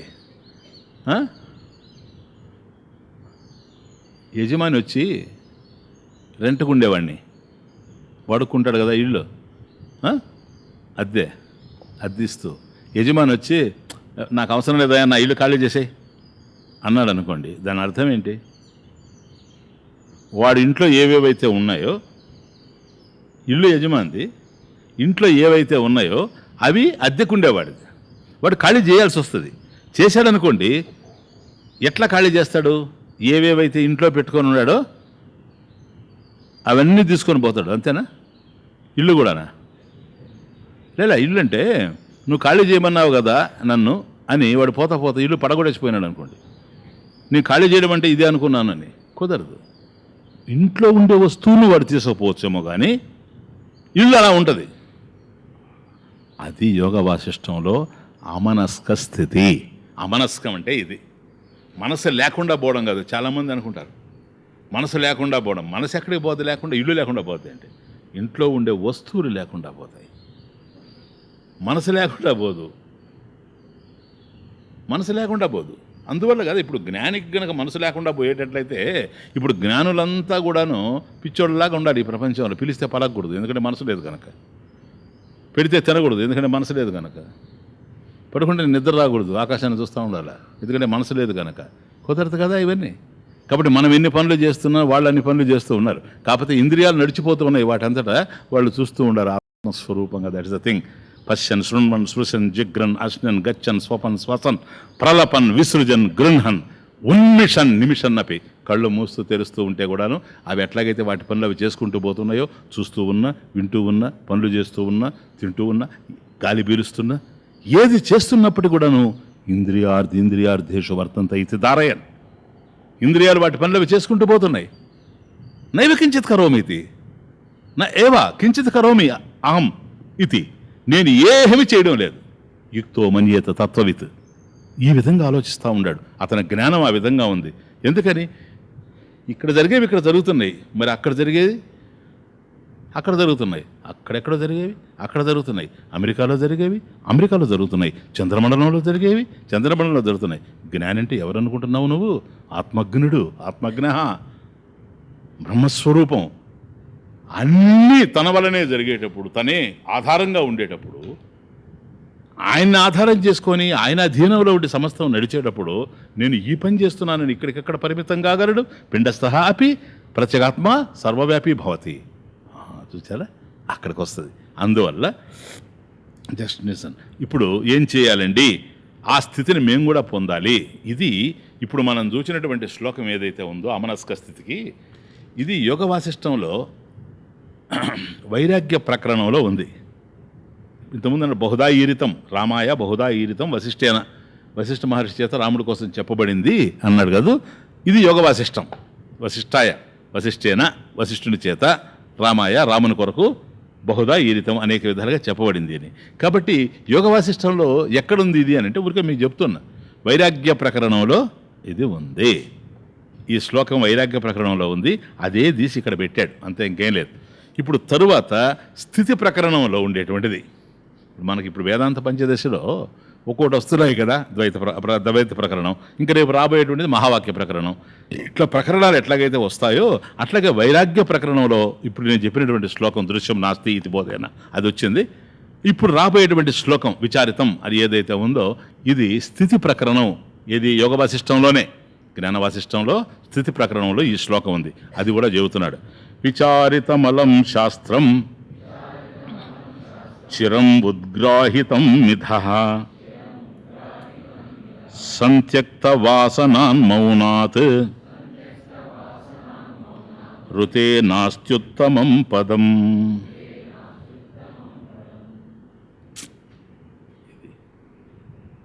Realisation please. ఇప్పుడు ఈ పరిస్థితికి వచ్చిన తరువాత దీన్ని ఏ విధంగా సాధించాలి స్వామీజీ? ఈ అమనస్క స్థితి అంటే మనసు ఉండి లేకుండా ఉండడం. అది చూడండి, అతి అమనస్కం అంటే ఇది చిత్రమైనటువంటిది. మనసు లేకుండా పోలేదు. That is what I'm saying. ఇప్పుడు అదే మన సుషుప్తులు అనుకోండి, మనసు లేదు. సుషుప్తులు మనసు ఉందే? లేదు. ఇక్కడ మనసు ఉంది, మనసు ఉంది. మైండ్ ఈజ్, అది అమనస్కం అంటే. But it is non sleeping. అవునా? ఒకవేళ ఆ మనసే కానీ నిద్రపోతా ఉండింది అనుకోండి, ఏం తెలియకుండా, అప్పుడేమవుతుంది తెలుసా? సుషుప్తులు అజ్ఞానంలో పడ్డట్టే పడి ఉంటుంది. అది non sleeping mind it is.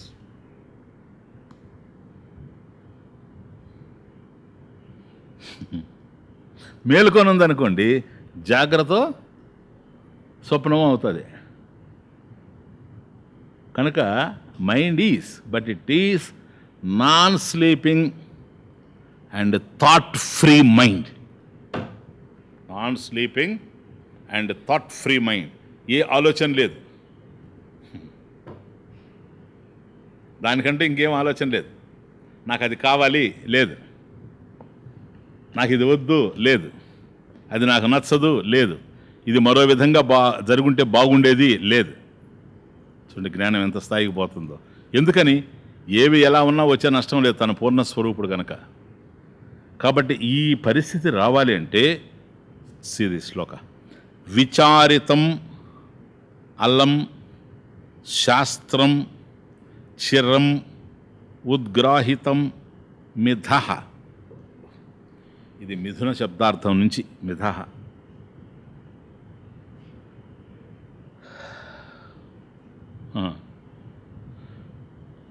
కొంచెం జాగ్రత్తగా వచ్చాను. ఫస్ట్ లైన్ శాస్త్రం. ఏ శాస్త్రం? వేదాంత శాస్త్రం, అద్వైత శాస్త్రం. అది మన అధ్యయనం కదా. ఇదే కదా అఖండ రూప మోక్షస్థితిని అందించేది. కాబట్టి శాస్త్రం, వేదాంత శాస్త్రం. అలం. అలం అంటే ఏంటి? ఎనఫ్, అంతవరకు. విచారితం, అది విచారం చేయబడింది. చక్కగా శాస్త్రాన్ని విచారించడం జరిగింది, శ్రవణం చేయడం జరిగిపోయింది. చిరం, చిరకాలం, చాలా కాలం. ఉద్గ్రాహితం, గ్రాహితం అంటే గ్రహించడం. ఉద్గ్రాహితం, ఉత్కృష్టంగా గ్రహించడం అంటే నిస్సంశయంగా. ఆ గ్రహించడంలో మళ్ళీ సందేహాలు లేకుండా. ఉద్గ్రాహితం, ఉత్గ్రాహితం, ఉద్గ్రాహితం. ఎట్లా గ్రహిస్తాడండి? చూడండి తమాష. మొదట శాస్త్రాన్ని పూర్ణంగా శ్రవణం చేయాలి, తరువాత విచారం ప్రారంభం చేయాలి. ఆ విచారం ఏంటో తెలుసా? ఇది శ్రవణం కాదు, మననం. మననం ఎందుకని? సందేహరాహిత్యం, సంశయం ఉండడానికి అవకాశం లేదు కనుక అనేకం శ్రవణం చేసి ఉంటాడు కాబట్టి అవన్నీ కూడా ప్రతిబంధకాలు అవుతాయి కనుక వాటిని తొలగించుకోవాలి. కాబట్టి చిరం అంటే అది ధృవపడినంత వరకు, దృఢపడినంత వరకు చిరం, ఎంతకాలమైనా సరే. ఉద్గ్రాహితం, సంశయరహితంగా దాన్ని గ్రహించడం జరగాలి. ఎట్లా? మిథః, మిథః, మిథన్. ఇదొక ప్రయోగం లాంటిది. మిథన్ అంటే పరస్పరం, ఒండురులు, ఈచ్ అదర్. మిథ, మిథన్ నుంచి వస్తుంది అది, ఒండురులు కదా. కాబట్టి ఇరువురితో కలిసి చిరం ఉద్గ్రాహితం, ఏ సందేహం లేకుండా జ్ఞానాన్ని నిలవాలి అంటే ఎవరితోనో కలిసి దీన్ని గ్రహించడం జరగాలి. ఎవరితో కలిసి గ్రహిస్తాడు? గురువు. అదే గురువు లేదా సాధు పురుషులు, వాళ్ళు గురువులే. కాబట్టి వాళ్ళతో కలిసి డిస్కషన్ ఏదైతే ఉందో అది ఉద్గ్రాహితం అంటే సంవాద రూపం. గురు శిష్య సంవాద రూపం. ఎందువల్ల? అసలు సంవాదం చేయాల్సిన అవసరం ఏమైతే వచ్చింది? సందేహాలు ఉన్నాయి గనక. సంశయ నివారణార్థం సంవాదం, సరేనా? అది మననం కిందకు వస్తుంది. మిథః చిరం ఉద్గ్రాహితం. ఈ రెండు జరిగిన తరువాత త్యక్త వదిలిపెట్టడం, సంత్యక్త సమ్యక్ త్యక్త చక్కగా వదిలేయడం. ఏంటి? వాసనాత్. కాబట్టి మన మనసులో ఈ దుఃఖ కారణమైనటువంటి జీవనిర్మితమైనటువంటి ద్వైతం ఏదైతే ఏర్పడిపోయిందో ఆ వాసనలన్నీ, ఆ టెండెన్సీస్ అన్నీ కూడాను సంత్యక్త వాసనాత్, ఆ వాసనలన్నీ కూడా సంపూర్ణంగా వదిలేసిన తర్వాత ఏది? శ్రవణ మనన నిధిధ్యాసలు జరిగిపోతూ ఉన్నాయి. వీటి వల్ల శాస్త్రాన్ని విచారించి గురుముఖత సంశయ నివారణ జరిగి ఉద్గ్రాహితం చిరం చాలా కాలం చేసిన తర్వాత సంత్యక్త వాసనాత్ ఆ మనసులో ఉన్నటువంటి బంధహేతువులైనటువంటి వాసనల టెండెన్సీస్ ఏవైతే ఉన్నావో వీటినన్నిటినీ సంత్యక్త వాసనాత్ ఆ వాసనలన్నీ కూడా వదిలిపెట్టేసిన తర్వాత మౌనాదృతే, అది వాసనా మౌనం. ఇప్పుడు వాసనా మౌనం, ఇది అమనస్క స్థితి సంపూర్ణంగా. కాబట్టి మనసులో ఇంకా ఏ విధమైనటువంటి భేదపూరితమైనటువంటి ద్వైత భావాలు కదిలేందుకు అవకాశమే లేదు. ఇదంతా కూడాను అక్కడ ఏర్పడిపోయిన తరువాత ఋతే మౌనాత్ ఋతే అంటే కంప్లీట్గా సంత్యక్త వాసనలు. ఏం వాసనలు ఇవి? మనం చూసాం కదా, మందము తీవ్రము. తీవ్రం ఏంటి? కామక్రోధాలు కదా, అది కామాది వాసనలు. మనోరాజ్యం. ఈ రెండు కూడాను సంపూర్తిగా వదిలేసిన తర్వాత మౌనాత్ ఆ మనసు ఏదైతే ఉందో వాసనా మౌనంలోకి వచ్చేస్తుంది. వాచామౌనం కాదు. ఇప్పుడు కేవలం మాట్లాడని కూర్చొని ఉంటారు కొందరు, మౌనం అంటారు. వాడి మనసులో పెద్ద సైక్లోన్ పోతూ ఉంటుంది. అది కాదు మౌనం అంటే. వాసనా మౌనం. వాచామౌనం కాకుండా వాసనా మౌనం అంటే మనసులో బంధహేతువులైనటువంటి ఆలోచనలు ఏవి కూడాను కదలవు. ఎట్లా కదలకుండా ఉంటాయి స్వామీజీ? ఇదిగో విచారితం అలం శాస్త్రం చిరం ఉద్గ్రాహితం మిథః. వీటి వల్ల, ఈ కారణం చేత అలా ఏర్పడుతుంది. అప్పుడు అహమస్మి, నేనున్నాననేటువంటి జ్ఞానం ఒకటే ప్రధానంగా ఇక్కడ ఉంటుంది. Please clear? శ్రవణం చేసిన తర్వాత మననం నడుస్తూ ఉంది. మనన సమయంలో కూడా ఉద్గ్రాహితం చూచారా? అక్కడ ఇంకొక బాగా లోతుగా మనం చూడాల్సింది ఉంది. గురుముఖత శ్రవణం చేసిన తర్వాత కూడాను మనన సమయంలో కూడా గురువు యొక్క ఆవశ్యకత ఉంది. అది మిథః. Very important. ఎందుకని? వచ్చేసింది సందేహం అనుకోండి, మళ్ళీ తనకే ఎట్లా తీర్చుకుంటాడు? సందేహం వచ్చిన వాడే సందేహాన్ని నివృత్తి చేసుకుంటాడా? మరి సాధ్యమా?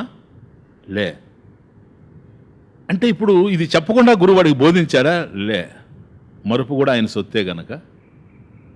మరుపు ఎవరి ముల్లో కాదు, ఆయనదే ముల్లే. అందువల్ల గురువు చెప్పిన విషయాన్ని మర్చిపోయి ఉంటాడు. ఆ సమయానికి, ఇది చాలా కనెక్షన్ ఇక్కడ, ఆ సమయానికి జ్ఞాపకం రాదు. దీని నుంచి బయటపడాలనుకుంటాడు. సందేహం వచ్చేస్తుంది. ఆ సందేహాన్ని నివృత్తి చేయాలి చూడు, అక్కడ గురువే అవసరమై ఉంటాడు. అందువల్ల కీ ఎప్పుడు గురువు దగ్గరే ఉంటుంది. సరేనా? కొందరు ప్రత్యక్షంగా ఉండి గైడ్ చేస్తారు, కొందరు గురువులు పరోక్షంగా ఉండి గైడ్ చేసేటువంటి వాళ్ళు కూడా ఎంతోమంది ఉన్నారు. చెప్తాను. ఇప్పుడు ఒక అతను ఉన్నాడు. అతను మంచి ఆస్తిపరుడు, వ్యాపారం చేస్తూ ఉండేవాడు. చచ్చిపోయాడు. ఆ చనిపోయే ముందు ఏదో ఒకటి రాసి పెట్టిపోయినాడు ఎక్కడో, అదో పుస్తకంలో పెట్టేశాడు. కొంతకాలం అయిన తర్వాత ఆయన కుమారులు ఎవరైతే ఉండారో వీళ్ళు పాపం బాగా నష్టం వచ్చేసి వ్యాపారంలో డబ్బంతా కూడా పోగొట్టుకున్నారు. పోగొట్టుకొని అప్పులు చేశారు. అప్పులు కూడా ఎక్కువైపోయినాయి. ఆ అప్పులు ఎట్లా తీర్చాలని వీళ్ళకి తెలియలే. అప్పుడు కూర్చొని ఆలోచించారు. 3 కొడుకులు ఉంటే మనం ఏం చేద్దాము.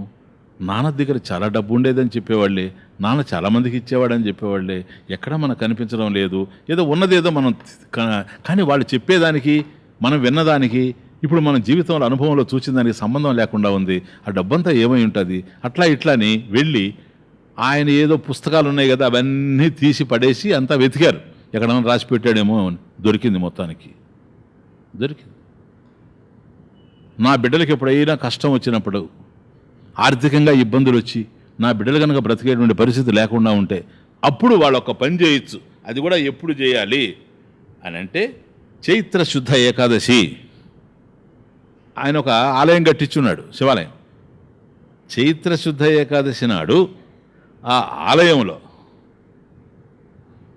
పైన గోపురం దగ్గర నుంచి 3 అడుగులు గనక తీసేస్తే అక్కడ 25 లక్షల డబ్బు పెట్టున్నాను అని చెప్పి దాంట్లో ఉంది. అబ్బా చూడు, నాన్నకి ఎంత దూరదృష్టో. మనం హాయిగా ఉండాలని ఇంత పని చేశాడు నాన్న అని వీళ్ళ ముగ్గురు కలిసి ఎప్పుడు పడగొట్టగలరు దాన్ని? వెలుగులో కుదరదు కదా. చీకటి రావాలి ఇట్లాంటి మంచి పనులు చేయడానికి. చీకటి వస్తే తప్ప ఈ మంచి పనులు జరగవు. రాత్రి అందరూ నిద్రపోయిన తర్వాత ఆ గాఢాంధకారం ఉండేటువంటి సమయంలో రాత్రి 12కి వీళ్ళు ముగ్గురు పోయి మెల్లగా కొట్టేశారు. 5 అడుగులు అన్నాడు కదా, 6 అడుగులు కొట్టారు. ఏం లేదు, లోపలంతా హాల్లో ఉంది. లోపల హాల్ ఉన్నాయి. మళ్ళీ చూశారు లోపల. ఈ లోపల ఎవరో మేలుకున్నారు. మేలుకొని వీళ్ళని పట్టేశారు ఫలానా అని. నెక్స్ట్ డే ఊరంతా, గ్రామం అంతా తెలిసిపోయింది. శివాలయం యొక్క గాలిగోపురం పడగొట్టేసింది 5 అడుగులు కట్టిన ఆయన కొడుకులేనని. ఇప్పుడు ఏం చేయాలని అర్థం కాలే. అందరు తిడతారు, ఇది ఎంత అశుభమో గ్రామానికి. శివాలయం యొక్క గాలిగోపురం కొట్టేశారు వీళ్ళని అందరూ తిడుతూ ఉన్నారు. కొందరేమో అప్పు తీర్చేయమని బాధ పెడతా ఉన్నారు. ఏం చేయాలని అర్థం కాలేదు. పరిస్థితి ఇంకా విషమించింది. ఇంతకుముందు అప్పులలో తిట్టేవాళ్ళు, ఇప్పుడు గ్రామస్తులు అందరూ కలిసి తిడతా ఉన్నారు. ఎందుకంటే అనవసరంగా పాడు చేశారే, ఇప్పుడు ఏం చేయాలి దాన్ని? మళ్ళీ గాలిగోపురం కట్టుకోవాలన్నా లేకపోతే. అప్పుడు వీళ్ళకి ఏం అర్థం కాక అక్కడ ఒక సాధు మహాత్ముడు ఉంటే వీళ్ళ నాన్నగారు వెళుతూ ఉండేవాళ్ళు. ఆయన దగ్గర పోయి ఆయనకి చెప్పుకొని పాదాల మీద పడి, ఏది నాయన తీసుకొని రండి చూద్దాము, ఏం రాశాడు మీ నాన్న అని చూశాడు. అవును, వీళ్ళు కొట్టేసిందేమో చైత్ర శుద్ధ ఏకాదశి అన్నారు కదా, చైత్ర మాసంలో కొట్టేశారు. శుద్ధ ఏకాదశి అయిపోయింది. ఇది జరిగి 6 నెలలు 8 నెలలు అయింది. ఇప్పుడు వీళ్ళు పడగొట్టి అందరు తిడుతున్నారు. మళ్ళీ చైత్రమాసం రావాలి కదా. ఇంకేమొస్తుంది? లేదని తెలిసిపోయింది కదా. వాళ్ళ నాన్న అన్నాడు, ఇతను అన్నాడు, ఈ సాధువు, నాన్న మీ నాన్న చాలా ధర్మాత్ముడు, ఎవరికైనా మంచి చేశాడు, భక్తుడు, ఆయన మాటలో ఏదో ఉంది, ఒక మాట చెప్తాను వినండి, మీకు ఎంత ఉంది అప్పులు అని అడిగాడు ఆయన. ఆ సాధువు ఇంత ఉందంటే ఆ డబ్బు ఆయన ఇచ్చేసాడు. పోండి తీర్చేశారండి, ఇప్పటి నుంచి మీరు ఏదో చేసుకున్న పని చేయండి, మీకు ఏదో భుక్తికి ఏదో కావాల్సి వస్తే నేను ఇస్తుంటాను, మీకు లేనప్పుడు నన్ను అడగండి అని ఆయన సహాయం చేస్తూ ఉన్నాడు. ఎంతవరకు? చైత్రమాసం వరకు అంటాడు.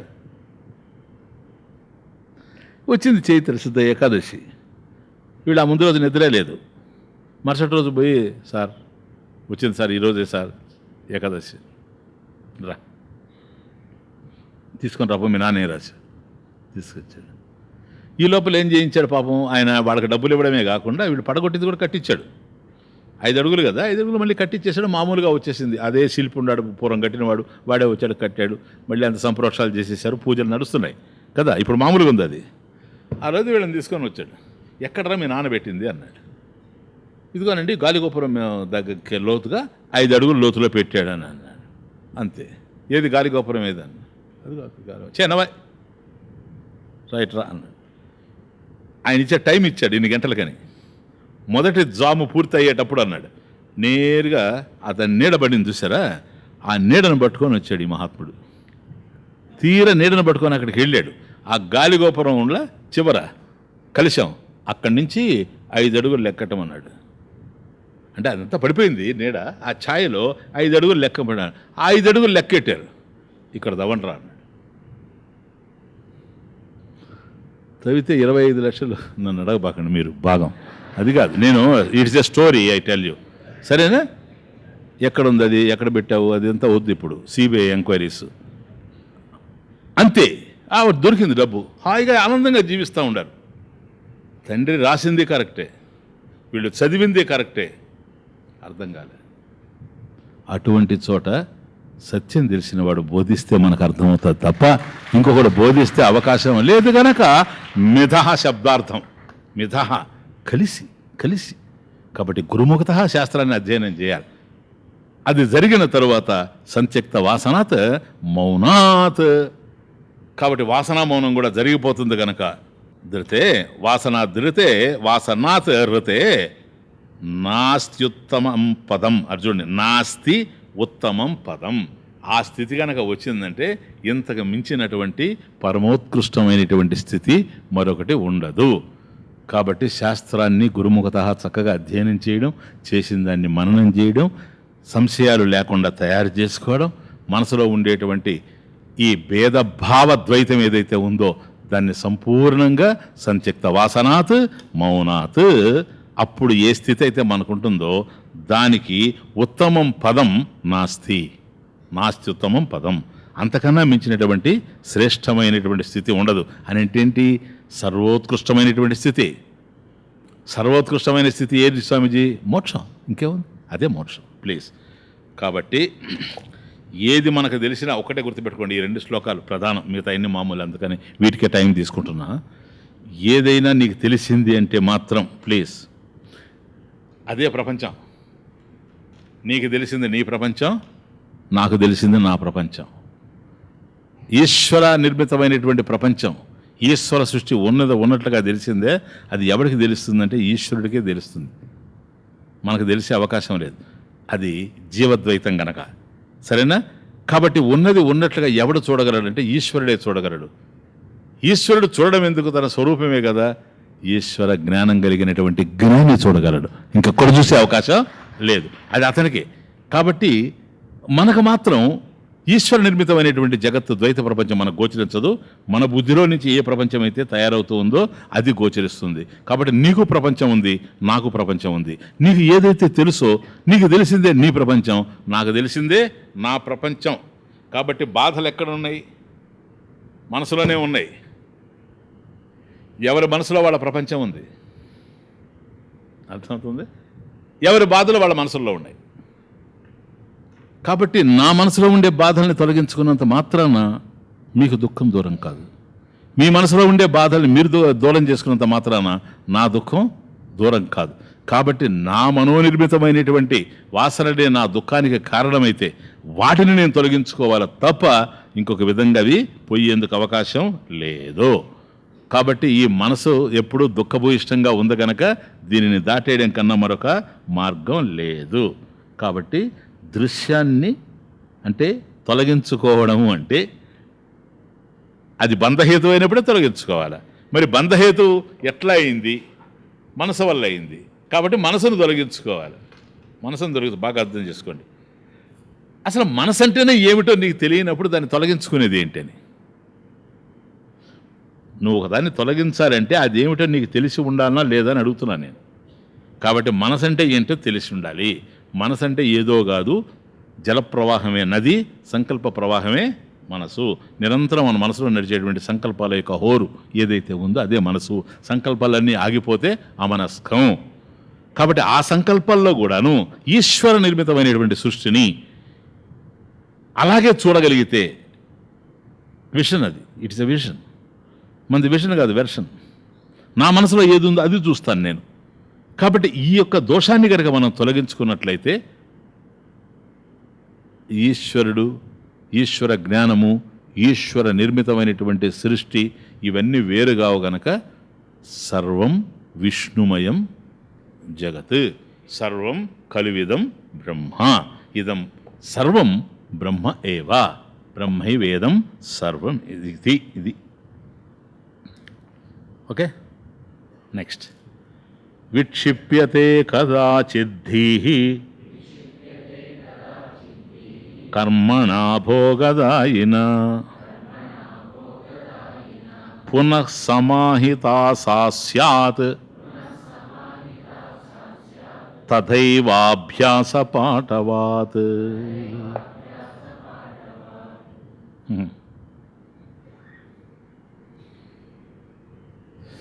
ఎంత క్లియర్గా ఉందో మార్గం. విక్షిప్యతే కదాచిత్ ధీహి కర్మణ భోగదాయన. విక్షిప్యతే, విక్షేపం అంటే మనసు చలించిపోవడం. చూడండి తమాషా. ఇప్పుడు మనం నిగ్రహం కోసం ప్రయత్నం చేస్తా ఉన్నాం మనసుని కదా. కదాచిత్ ఒక్కొక్కప్పుడు, కదాచిత్ అంటే అది ఒకానొకప్పుడు. ఎంతటి సాధకుడైనా, ఎంత చక్కగా మనసును నియమిస్తూ ఉండినా, నిగ్రహిస్తూ ఉండినా, ఇప్పుడు విశ్వామిత్రాదుల చరిత్రలాగా కదాచిత్ ఒక్కొక్కప్పుడు ధీహి, అది కదాచిత్ ధీహి, ఫస్ట్ లైన్ సంధి. కదాచిత్ ఒక్కొక్కప్పుడు ధీహి బుద్ధి భోగదాయిన కర్మణ. భోగదాయిన, మనం ఏ భోగాలైతే ఈ ప్రపంచంలో అనుభవిస్తూ ఉన్నామో, అవి సుఖాలు కావచ్చు, దుఃఖాలు కావచ్చు, అవి కర్మఫలాలు అవునా కాదా? కర్మఫలాలు అయినప్పుడు వాటికి సంబంధించిన కర్మలు మనం ఆచరించామా లేదా గతంలో? ఆ గత కర్మలు ఏవైతే ఉన్నాయో అవే ఇప్పుడు మనకు అందుతూ ఉండేటువంటి ఫలాలు. దీన్ని ప్రారబ్ధం అంటారు కదూ. అదే ఆరబ్ధం అంటారు. ఆరబ్ధ ఫలం లేక ప్రారబ్ధ ఫలం. ఇవి భోగదాయిన కర్మణ.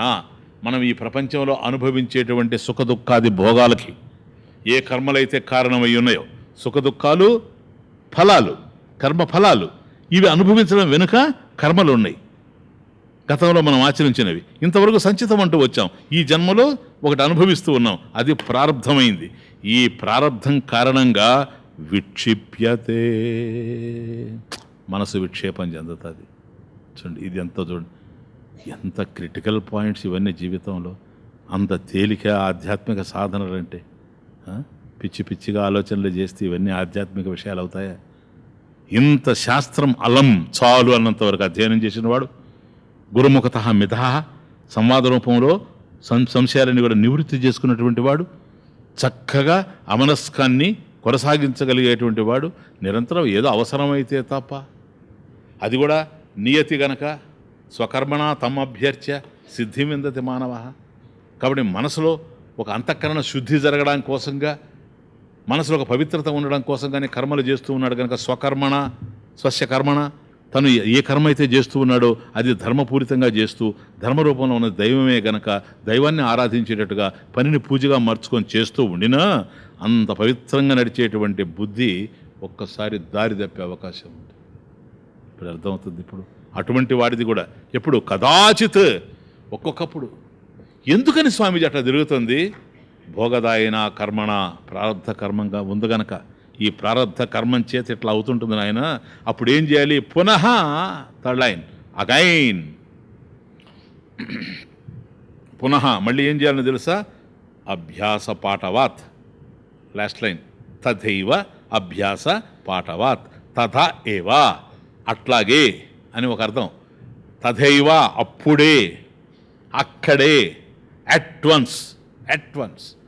ఎప్పుడైతే విక్షేపం వచ్చేసిందో, మనసు చెలించిపోతా ఉందో, రోజు జరిగినట్టు సాధన సాగడం లేదో, ఎక్కడో కలత స్టార్ట్ అయిపోయిందో, అర్థమైందే? వాటి వెనక ప్రారంధం ఉంటుంది. చక్కగా నడిచేటువంటి గురు సంబంధంలో చక్కగా నడుస్తున్నటువంటి సాధన దారి తప్పేస్తుంది. కారణం ఏదైనా కావచ్చు. నీకు ధనం మీద ఉండే వ్యామోహం కావచ్చు, వ్యాపారం మీద ఉండే వ్యామోహం కావచ్చు, బిడ్డల మీద ఉండే వ్యామోహాలు కావచ్చు, పుత్ర పౌత్రాదుల మీద ఉండేటువంటి వ్యామోహాలు కావచ్చు. కొట్టింది దెబ్బంటే ఇంక మళ్ళీ అక్కడి నుంచి తిరిగి రావడం కష్టం అవుతుంది. అందువల్ల సాధకుని హెచ్చరిస్తారు, పునః, అగైన్. ఇదిగో ఎక్కావా 5 మెట్లు, పడ్డావా మళ్ళీ కిందకి వెళ్ళిపోతావు. పునః అగైన్ అభ్యాస పాఠవాత్. అభ్యాస పాఠవం బలం, శక్తి. కాబట్టి మళ్ళీ అభ్యాసం చేస్తూనే పోవాలే కానీ దాన్ని వదిలిపెట్టడానికి అవకాశం లేదు. కాబట్టి గతంలో ఏ విధంగా అయితే ఈ మనసును నియమిస్తూ వచ్చావో, ఎలా అర్థం చేసుకుంటూ వచ్చావో, అలాగే ఇప్పుడు కూడాను ఆ మనసును నియమం చేస్తూ పోవాలి.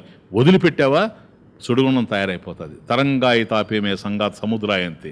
మొదట కెరటంలాగా కనపడుతుంది, తర్వాత కడలైపోతుంది, అలలాగా ఉంటుంది, అబ్ధిగా మారిపోతుంది. కాబట్టి పునః తథైవ, అది చూసారా వెంటనే. ఎందుకు ఈ విక్షేపం వస్తూ ఉంది? కారణం ఏంటి? ఎందుకు వస్తూ ఉంది? నేను చెడిపోవడానికి ఏదో కారణం అయిపోతుంది. దీనికి కారణం ఇప్పుడేం కనపడడం లేదు నాకు. కాబట్టి ఇది నా ఆరబ్ధ కర్మఫలమై ఉండాలి, ప్రారబ్ధ కర్మఫలమై ఉండాలి అని తెలుసుకొని అభ్యాస పాఠవాత్. ఇంతవరకు ఏ అభ్యాసం అయితే మనం చేస్తూ వచ్చామో దాన్ని సుదీర్ఘంగా కొనసాగించాల్సినటువంటి అవసరం ఉంది. ఎందుకని? నా భుక్తం క్షీయతే కర్మ, నా భుక్తం క్షీయతే కర్మ, నా అభుక్తం కర్మ క్షీయతే. అనుభవించకుండా ఏ కర్మ పోదు. కోటి జన్మ శతైరపి, కొన్ని కోట్ల జన్మలు ఎత్తినప్పటికి కూడాను ఎవరి కర్మఫలం వాళ్ళదే గనక ఆ కర్మఫలాన్ని వాళ్ళు అనుభవించారు గనక నా భుక్తం క్షీయతే కర్మ, నా అభుక్తం క్షీయతే కర్మ. కాబట్టి కర్మ అభుక్తం, అనుభవించకుండా నా క్షీయతే, అది నశించే అవకాశం లేదు గనక ఎక్కడి ప్రారంభం వచ్చి మళ్ళీ తలెత్తింది. ఇట్లా చాలా కాలం భగవంతుని నమ్ముకొని నాస్తికులు అయిపోయిన వాళ్ళు ఉన్నారు నాకు తెలిసి. నేను ఎందుకని నేను చాలా కాలం సాధన చేశాను, దేవుడు లేడు అని. చూసారా, వాడికి ఏమీ తెలియదు, మూర్ఖుడని మీకు అర్థమవుతుందా? వాడి సాధన ఏంటో, వాడు ఏం చేశాడో. అట్లా భగవంతుడికి దూరం అయిపోయేవాళ్ళు, గురువులకు దూరం అయిపోయేవాళ్ళు. అర్థమవుతుంది. ఎప్పుడు మనం ఆలోచించాలంటే జ్ఞానానికి దూరం అయిపోయినప్పుడు మనం ఆలోచించాలి. కానీ జ్ఞానికి అజ్ఞాని దూరం అయిపోయినప్పుడు దాన్ని ఒక ప్రశ్నార్థకంగా తీసుకొని డిస్కస్ చేయడానికి ఏమీ లేదు. ఎందుకని వాడు ఎందుకు దూరం అయ్యాడంటే వాడు జ్ఞాని కాదు, జ్ఞానికి దూరం కావడం అజ్ఞాని.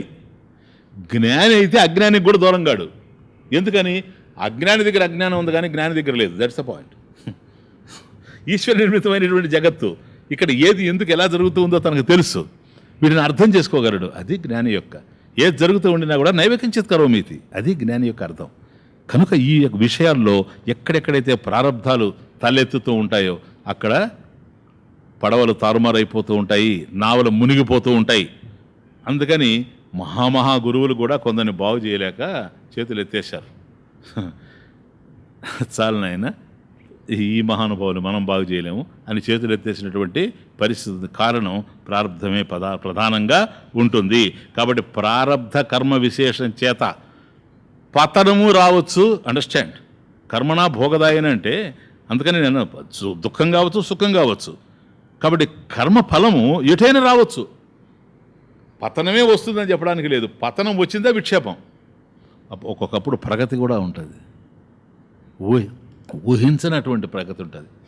నువ్వు ఒక అర్ధగంట ధ్యానం చేసేవాడు, గంట చేసినా కూడా 5 నిమిషాలలాగా ఉంటుంది, నీకు ఉత్సాహంగా ఉంటుంది.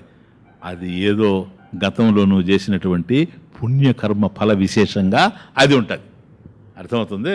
కనుక మనకు ఉండాల్సినటువంటి అవగాహన ఏంటంటే, ఏమో from my personal stand point, ఎక్కడైనా కనుక విక్షేపం వచ్చి పతనం అవుతూ ఉండిందే ఇది నా ప్రారంధము అని రికగ్నైజ్ చేయాలి. ఎక్కడైనా మనకు ప్రగతి కనపడుతూ ఉండిందే, శాస్త్రం అర్థం కావడంలో అయితేనేమి, మన సాధనలోనైతేనేమి మన ప్రగతి సూచకంగా కనపడితే మాత్రం ప్రారంధం అనుకోకూడదు. అది భగవంతుని యొక్క కృప, గురువు యొక్క కృప. ఇది కృపా విశేషము. కాబట్టి నా గురువు నా మీద కృప చూపాడు. ఎందుకంటే గురువు, గోవిందుడు, శాస్త్రము ఇవన్నీ ఒకటే. మనకు తెలియని మూర్ఖుడికి ముగ్గురు, తెలిసిన వాళ్ళకి మనకు ఒకటే. మన సంప్రదాయంలో ఉండేవాళ్ళం, ఋషి మార్గంలో ఉండేటువంటి వాళ్ళం. ఎందుకని అంటున్నానంటే, ఒకవేళ ఆ ప్రగతిని గనక నాది అని అనుకుంటే, ఏవైతే మనం క్షాళనం చేసుకుంటున్నామో అమనస్కం కోసం, అహంకార మమకారాలు, మళ్ళీ అది చిగురించేటువంటి అవకాశం ఉంటుంది. కాబట్టి ఎక్కడ మనకు ప్రగతి కనిపించినా ఇది ప్రగతి అని మనం గుర్తించినప్పుడు, నేను ఇలా అడ్వాన్స్ అవుతున్నాను సాధనలో అనేది మనకే తెలుస్తూ ఉండినా వెంటనే అనుకోవాలి, ఇది కేవలం పరమేశ్వరుని యొక్క అనుగ్రహము, గురువు అనుగ్రహము, గోవిందుని అనుగ్రహము, అందువల్ల మన జీవితం ఇలా ఉంది అనేటువంటి భావన అక్కడ రావాలి. అంతేగాని ప్రారంభ ఫలం నేను ఎప్పుడో ఎంతో పుణ్యం చేశాను అందువల్ల నాకు వచ్చింది, ఇది కాదు రావాల్సింది. అదే గనక విక్షేపం కనుక జరిగితే మాత్రం డెఫినెట్గా ఇది వచ్చి తీరాలి. అర్థమైందే? ఈ విధంగా స్వామీజీ అంతా జ్ఞాన మార్గంలో వచ్చాం కదా, ఇక్కడికి వచ్చేటప్పుడు అభ్యాస పాఠవాత అంటున్నాడే అని.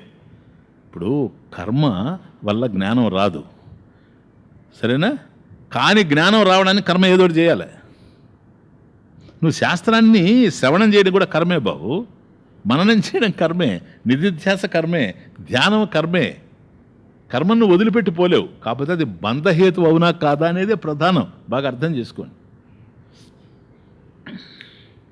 ఫలస్య కారణం పుష్పం, ఉపనిషత్. ఫలస్య కారణం పుష్పం, ఫలం పుష్ప వివర్జితం. ఫలస్య కారణం పుష్పం, ఫలం పుష్ప వివర్జితం. జ్ఞానస్య కారణం కర్మ, కర్మ జ్ఞాన వివర్జితం, జ్ఞాన కర్మ వివర్జితం. ఎంత అందమైనటువంటి మంత్రం చదవండి. ఉపనిషత్తు. ఫలస్య కారణం పుష్పం. ఒక ఫలం రావాలనుకోండి, పండు, ముందు పువ్వు వస్తుంది, తర్వాత వస్తుంది. కాబట్టి చెట్టులో పువ్వు వస్తుంది, పువ్వు వచ్చిన తరువాత దాంట్లో నుంచి పండు వస్తుంది. పుష్పం పండు కాదు, పువ్వు పండు కాదు. కానీ పువ్వు వస్తే కానీ పండు రాదు.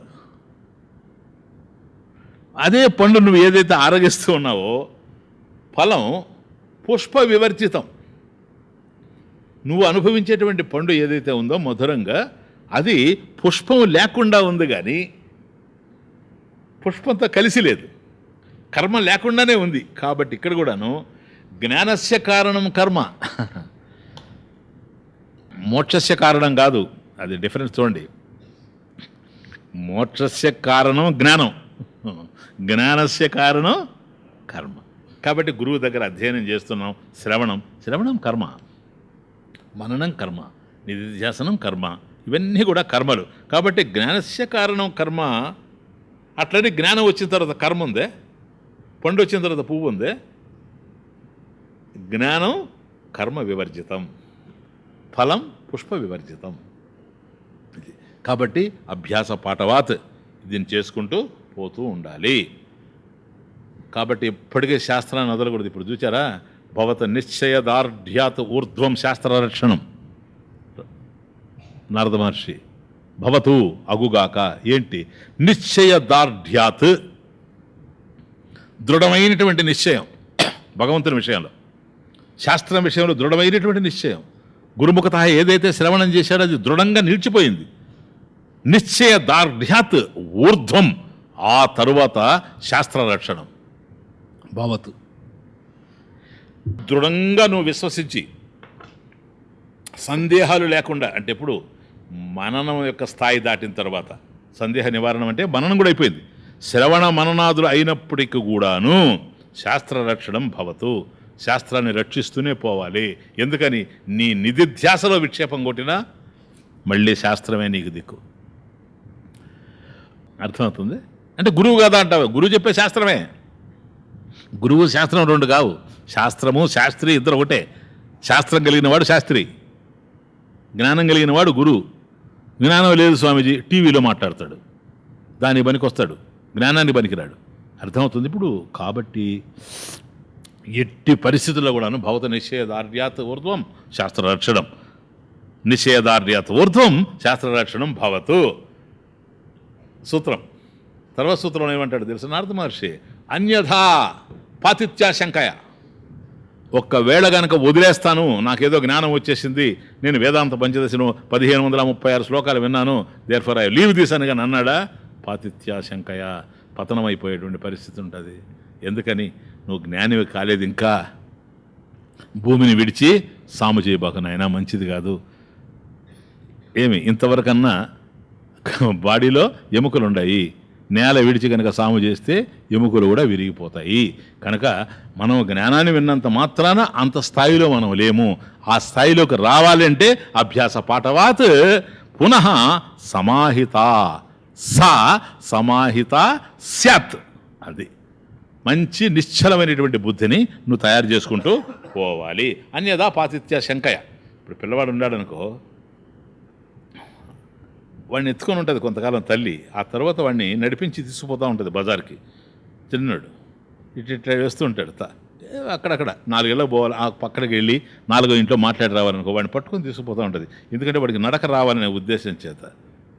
అంత మాత్రం చేత వాడు నడకొచ్చినాడు కాదు. అది అన్యదా పాతిత్య శంకయ.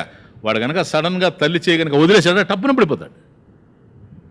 కాబట్టి విక్షేపం ఎప్పుడు వస్తుందో, ప్రారంధాన్ని మనం పూర్ణంగా జయించామో లేదో తెలియదు కనుక ఎట్టి పరిస్థితుల్లో కూడాను శాస్త్రాన్ని వదిలిపెట్టడానికి అవకాశం లేదు. భవత నిశ్చయదార్ఢ్యాత్ ఊర్ధ్వం శాస్త్రరక్షణం భవతు. నెక్స్ట్, ఆ విక్షేపం కూడా ఇట్లా పోగొట్టుకుంటే మాత్రం ఆ తర్వాత ఎవడో తెలుసవాడు అమనస్క స్థితి వచ్చేసింది, స్థిరపడిపోయాడు, శాస్త్రం చక్కగా విచారం చేశాడు, గురుముఖత మిథ పరస్పర సంవాద రూపంలో ఏ సందేహాలు అయితే ఉన్నాయో వాటిని అన్నిటిని కూడాను దూరం చేసుకున్నాడు. అమనస్కం వచ్చేసింది. ఇప్పుడు కేవలం నిశ్చలంగా నిర్మలంగా తాను ఉండగలుగుతూ ఉన్నాడు. ఏది ఉండినా ఏది పోయినా తనకేమీ లేదు. ఎందుకని తనలో ఉన్నదంతా కూడా జ్ఞానమే. ప్రపంచంలో ఏది వస్తూ ఉందని లేదు, ఏది పోతూ ఉందని లేదు, అన్నీ ఒకటిగానే తెలుస్తూ ఉన్నాయి. ఎందుకంటే అఖండ రూప స్థితిరే విమోక్ష అక్కడికి వచ్చేస్తున్నాడు కదా. ఏదైనా ప్రారంభ ఫలం వైపు వచ్చిందనుకోండి, దాన్ని కూడా ప్రజ్ఞా పాఠవాల చేత, అభ్యాస పాఠవాల చేత వాటిని కూడా పోగొట్టుకుంటాడు. ఇప్పుడు ఇంకా విక్షేపం రాదు. చూడండి, విక్షేపం వచ్చింది చెప్పాడు, దాన్ని ఎలా దాటాలని చెప్పాడు. ఇక విక్షేపం రాదు. విక్షేపో యస్య నాస్త్యస్య బ్రహ్మవిత్వం న మన్యతే బ్రహ్మైవాయమితి ప్రాహుః మునయః పారదర్శినః. యస్య ఎవరికైతే విక్షేప నాస్తి, ఆ విక్షేప స్థితి పోయిందో, మనసులో పరిశుద్ధమైనటువంటి అంతఃకరణ ఏర్పడిందో, పవిత్రమైనటువంటి బుద్ధి ఏర్పడిపోయిందో, యస్య విక్షేప నాస్తి అస్య బ్రహ్మవిత్వం న మన్యతే. బ్రహ్మవిత్ బ్రహ్మవిత్వం అంతే, ఇంకేం లేదు. బ్రహ్మవిత్ అంటే ఏమిటి? బ్రహ్మమును తెలుసుకునేవాడు, నోవర్ ఆఫ్ బ్రహ్మన్. తెలుసు కదా మీకు బ్రహ్మవిత్.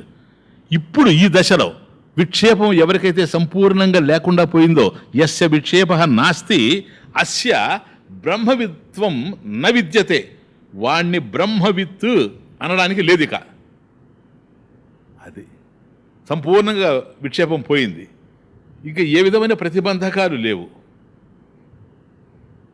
ఏదున్నా ఉంటుంది అంతే, తను తానుగా ఉంటుంది. అందుకని అంతఃపూర్ణ బహిః పూర్ణ పూర్ణకుంభయ వారణవే ఉపనిషత్తు తేజోబిందు.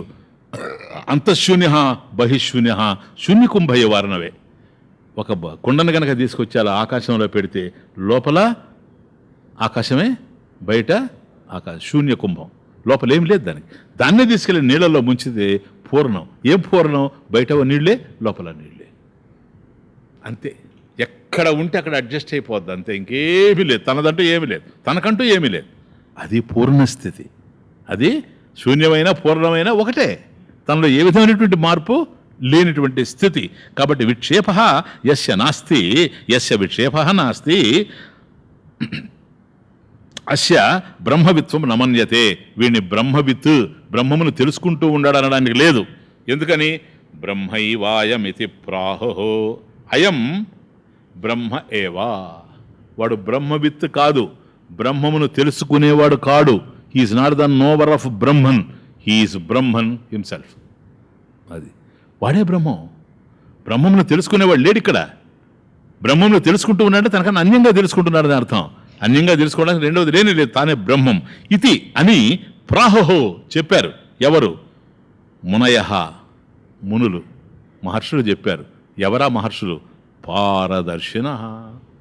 పరమాత్మ స్వరూపాన్ని ఎవరైతే పరమార్థతత్వాన్ని దర్శించారో అటువంటి జ్ఞానులైనటువంటి మహర్షులంతా చెప్పింది ఏంటంటే, నాయన వాణ్ణి మాత్రం ఎట్టి పరిస్థితుల్లో నువ్వు బ్రహ్మవిత్ అనుకోబాకు, బ్రహ్మమే. అంతేగాని బ్రహ్మవిత్ మాత్రం స్వస్థితిలో ఉండాడు కనుక. ఇది ఇప్పుడు చూచారా, ఏది ఆ మనసు? ఏది భేద రూపమైనటువంటి ద్వైత ప్రపంచాన్ని క్రియేట్ చేసుకునేటువంటి మనసు ఉందా ఇప్పుడు? లేదు. నష్ట మనసః పోయింది అది. ఉత్కృష్ట యోగినః, ఉత్కృష్టమైనటువంటి యోగి, ఎగ్జాల్టెడ్. ఎందుకని? నష్ట మనసః, మనసు నశించిపోయింది.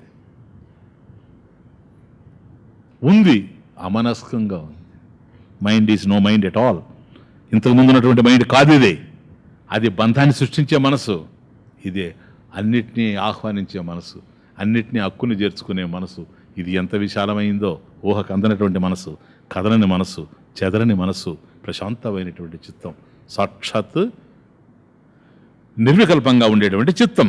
నష్ట మానసః ఉత్కృష్ట యోగినః, వాడు ఉత్కృష్టమైనటువంటి యోగి. కృత్యమస్తి కిం? రమణ ఉపదేశారం. నష్ట మనసః ఉత్కృష్ట యోగినః కృత్యమస్తి కిం. కృత్యం చేసేటువంటి పని, కిం అస్తి, ఇంకా వాడు చేయాల్సిన పని ఏముంది ప్రపంచంలో? ఏమీ లేదు. తను పొందవలసింది లేదు కనుక చేయవలసింది లేదు. చేశాడనుకో లోకానికి మంగళకరం, చేయలేదనుకో నువ్వెందుకు చేయలేదని క్వశ్చన్ చేయడానికి లేదు జ్ఞానిని. భగవంతుడిని క్వశ్చన్ చేస్తావా? You cannot question.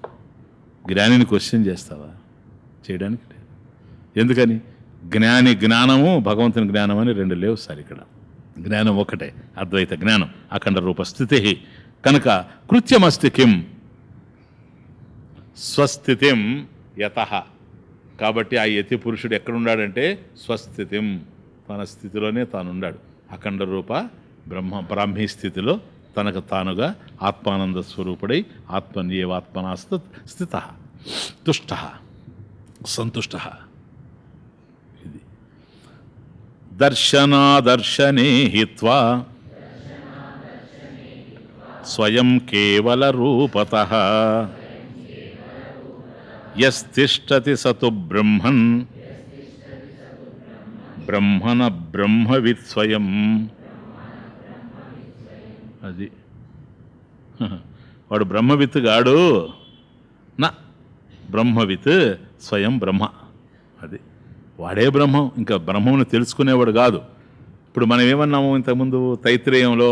బ్రహ్మవిత్ బ్రహ్మైవ భవతి. నా అయిపోయినాడు అనుకోండి, మళ్ళీ వాడిని బ్రహ్మవిత్ అంటావా నువ్వు? బ్రహ్మమును తెలుసుకునేవాడు బ్రహ్మం అవుతున్నాడు. ఎందుకు అవుతున్నాడు? అయ్యే ఉన్నాడు కనుక. మర్చిపోకండి పాయింట్. అనేక సార్లు చెప్పాను రిపీటెడ్గా నేను. వాడు అయ్యే ఉన్నాడు కనుక, అవ్వకుండా కనుక కొత్తగా అయ్యాడా రేపు ఎల్లుండి మళ్ళీ కాకుండా పోతాడు. కాబట్టి తాను అయ్యే ఉన్నాడు, అయినటువంటి జ్ఞానం తనకు లేదు. ఇప్పుడు జ్ఞానం కలిగింది, అందువల్ల బ్రహ్మవిద్ ఆప్నోతి పరం. బ్రహ్మవిదుడు పరబ్రహ్మమును పొందుతూ ఉన్నాడు. బ్రహ్మవిత్ బ్రహ్మైవ భవతి స యోహవై తత్పరం బ్రహ్మవేద బ్రహ్మైవ భవతి ముండకోపనిషత్. కాబట్టి వాడు ఎవడైతే ఉన్నాడో బ్రహ్మముని తెలుసుకోవాలని వాడు సాక్షాత్ బ్రహ్మమే అయిపోతూ ఉన్నాడు. ఇప్పుడు చూడండి, దర్శన అదర్శనే. అది దర్శనాదర్శనే, దర్శన అదర్శనే. దర్శనం ఏంటి? జ్ఞానం. అదర్శనం ఏంటి?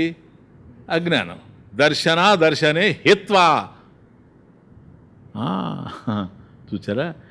కాబట్టి జ్ఞానాజ్ఞానములను రెండింటినీ వదిలిపెట్టి, జ్ఞానవర్జిత అజ్ఞానహీనచిత్ జ్ఞానమస్తి కిం జ్ఞాతుమంతరం. That is Ramana. కాబట్టి దర్శన అదర్శనే హిత్వా. ఒక్కసారి రెండింటిని త్యజేత్, వదిలిపెట్టేసినట్లయితే ఏమని? జ్ఞానము అజ్ఞానము. అంటే జ్ఞానం అజ్ఞానం వదిలిపెట్టడం ఏంటి స్వామీజీ? జ్ఞానం మంచిదే కదా. ఏమని జ్ఞానం? నాకు బ్రహ్మము తెలుసు, ఇది జ్ఞానం. నాకు బ్రహ్మము తెలియదు, అహం న జానామి అహం జానామి. ఇంతే. నాకు బ్రహ్మము తెలుసు జ్ఞానం, నాకు బ్రహ్మము తెలియదు అజ్ఞానం. రెండింటిని వదలమంటున్నాడు. ఎందుకని? బ్రహ్మము నాకు తెలుసు అని కానీ నువ్వు అన్నావా, నువ్వు బ్రహ్మవిత్ అవుతావే కానీ బ్రహ్మగాలేవు. ఎందుకని? అది నాకు తెలుసు అంటే దాని అర్థం ఏంటి? అది నీకన్నా వేరుగా ఉందని అర్థం. బ్రహ్మము నాకు తెలుసు అంటే బ్రహ్మము కన్నా నువ్వు వేరుగా ఉన్నావు. నువ్వు వేరు, బ్రహ్మం వేరు. బ్రహ్మముని గురించి నీకు తెలుసు. నువ్వు వేరు, బ్రహ్మం వేరు. బ్రహ్మముని గురించి నీకు తెలియదు. బ్రహ్మముని గురించి నీకు తెలుసు దర్శనం, బ్రహ్మముని గురించి నీకు తెలియదు అదర్శనం. నువ్వే బ్రహ్మమయ్యా బాబు. నేను బ్రహ్మముని తెలుసుకుంటాను అవసరం లేదు. ఎందుకని? నువ్వే బ్రహ్మము. నాకు బ్రహ్మము తెలియదు, నీకు తెలుసు. ఎలా తెలుసు? నువ్వే బ్రహ్మము. అదే పాయింట్. రెండింటికి ఒకటే ఆన్సర్. కాబట్టి దర్శన అదర్శనే హిత్వా. ఆ రెండింటిని వదిలేశాడు అనుకో. ఇప్పుడు ఎవడు వీడు చెప్పండి? బ్రహ్మమును తెలుసుకునేవాడు కాదు, బ్రహ్మము తెలియనివాడు కాదు. ఇప్పుడు ఎవరు? బ్రహ్మమే స్వయం, తనకు తానుగా కేవల రూపతః, ఆత్మరూపతః. తానే ఆత్మ, తానే జ్ఞానం, తానే సచ్చిదానంద స్వరూపం. యహ తిష్టతి, ఎవడైతే ఈ విధంగా ఉంటాడో, సహా వాడు బ్రహ్మన్. ఇది నాయన సంబోధన. బ్రహ్మన్ అంటే రామా, రామచంద్రుడు బోధించడు వశిష్ఠుడు. ఈ శ్లోకం ఎక్కడిది తెలుసా? స్వామీజీ రాసిన బుక్ ముక్తికోపనిషత్, దాంట్లో వస్తుంది ఈ శ్లోకం. వశిష్ఠుడు చెప్పడం, ఆంజనేయుడికి రాముడు బోధించేది ముక్తికోపనిషత్. అక్కడ వశిష్ఠుడు చెప్పేది ఇది కూడా వస్తుంది అక్కడ. ఈ యోగ వాసిష్టంలో కూడా ఉంది. దర్శన నాకు బ్రహ్మము తెలుసు, అదర్శన నాకు బ్రహ్మము తెలియదు. ఈ రెండింటిని వదిలిపెట్టేయి. తెలిసేది మనసుకి, తెలియనిది మనసుకి. ఇప్పుడు నువ్వు మనస్థితిలో లేవు, మనసును అధిగమించి ఉండవు, అమనస్క స్థాయిలో ఉండవు నాయన. స్వయం కేవల రూపత మనసు ఉంది, నువ్వు ఉన్నావు. మనసు లేదు, నువ్వు ఉంటావు. అదే కేవల రూపత. కాబట్టి యస్ తిష్టతి బ్రహ్మన్, హే రామచంద్ర యస్ తిష్టతి, ఈ విధంగా ఎవడైతే ఉంటాడో సహా బ్రహ్మ స్వయం, సహా స్వయం బ్రహ్మ, వాడు సాక్షాత్తు బ్రహ్మమే. నా బ్రహ్మవిత్, బ్రహ్మమును తెలుసుకునేవాడు మాత్రం కాడు. బ్రహ్మమును తెలుసుకుంటూ ఉన్నంత వరకు వాడు విద్యార్థే. బ్రహ్మమును తెలుసుకోవడం కాదు, తానే బ్రహ్మం అయిపోయాడు. ఇది విషయం. కాబట్టి తెలుసుకోవడం వేరు నాయన.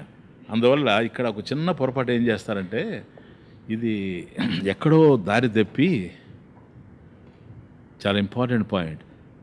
గురుముఖత జ్ఞానం విన్న తరువాత ఒక మాట అంటారు, గురుదేవా నాకు ఇదంతా బాగా అర్థమైంది, మీరు చెప్పిందంతా, దీన్ని నా అనుభవానికి తెచ్చుకునేది ఎట్లా అంటాడు చూడా, అది డేంజర్. ఇప్పుడు ఏం చేయాలో తెలుసా, వాడు అనుభవం రావాలని. అనుభవంలో ఉంది, వాడికి లేనిది జ్ఞానం. జ్ఞానం శ్రవణంలో వచ్చింది, శ్రవణం అంతా అయిపోయిన తర్వాత వాడు మళ్ళీ అనుభవం అంటున్నాడు. చూడండి ఎంత కన్ఫ్యూషను. అప్పుడు గురువు చెప్పేది ఒకటే, పునః నాయన మళ్ళీ ఈసారి చెప్పే క్లాసెస్కి కూడా వచ్చి కూర్చో. ఎందుకని, నీకు అర్థం కాలేదు కనుక. అర్థమయ్యేంత వరకు అధ్యయనం చేస్తూ పోవడమే తప్ప మరో మార్గం లేదు. నాణ్య పంద విద్యతే అయనాయ. క్లియర్? ఇప్పుడు అదే గనక అందుకని వాడు వెరిఫై చేసుకుంటున్నాడు. సంవాదీకరణం అంటారు దీన్ని శాస్త్రంలో. అంటే మనకు సైన్స్లో అయితే వెరిఫికేషన్ అంటారు. అంటే అబ్జర్వేషను, ఎక్స్పెరిమెంటు, వెరిఫికేషను, ఇది సైంటిఫిక్ వే.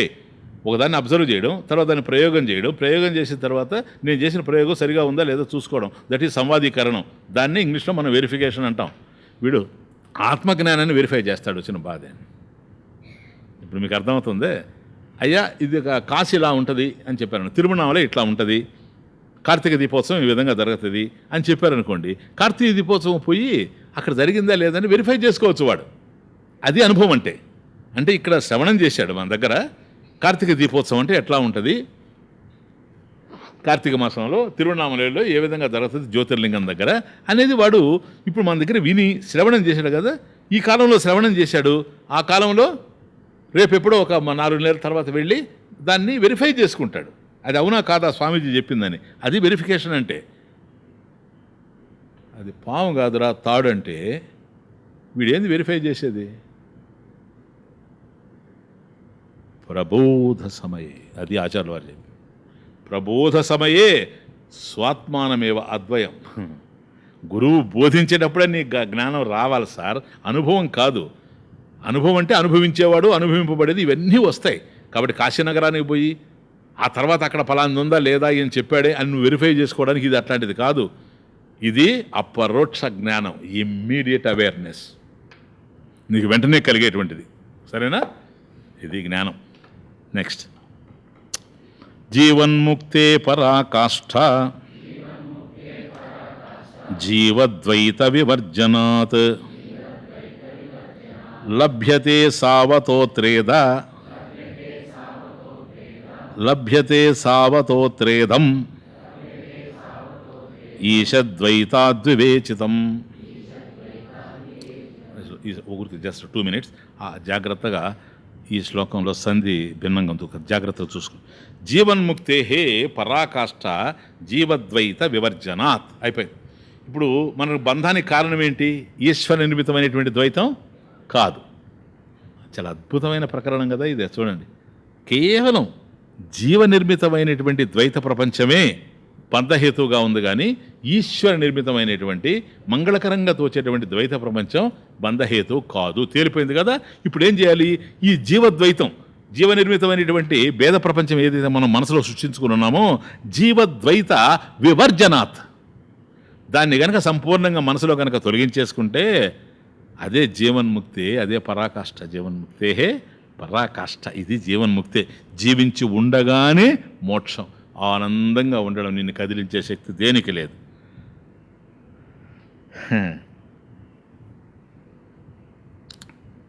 లభ్యతే అని ఆయన అక్కడి నుంచి సంధి చూసుకోండి.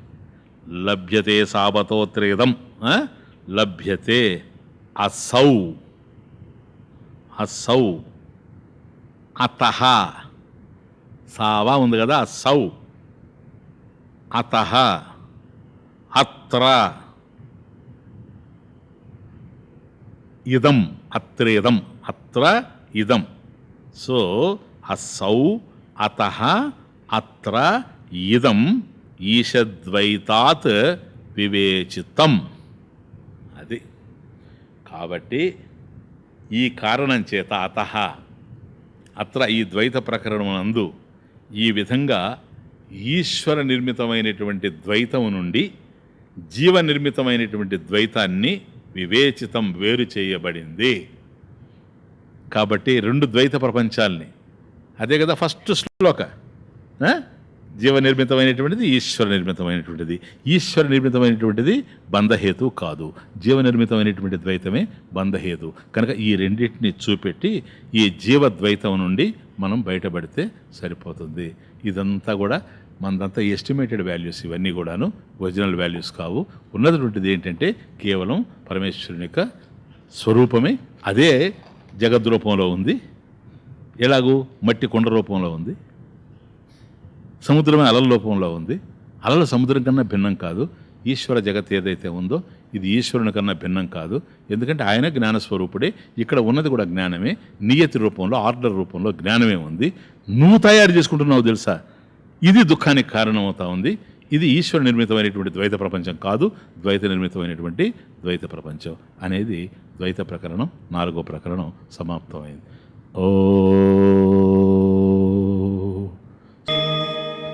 ఓం పూర్ణమదః పూర్ణమిదం పూర్ణాత్ పూర్ణముదచ్యతే పూర్ణస్య పూర్ణమాదాయ పూర్ణమేవావశిష్యతే. ఓం శాంతి శాంతి.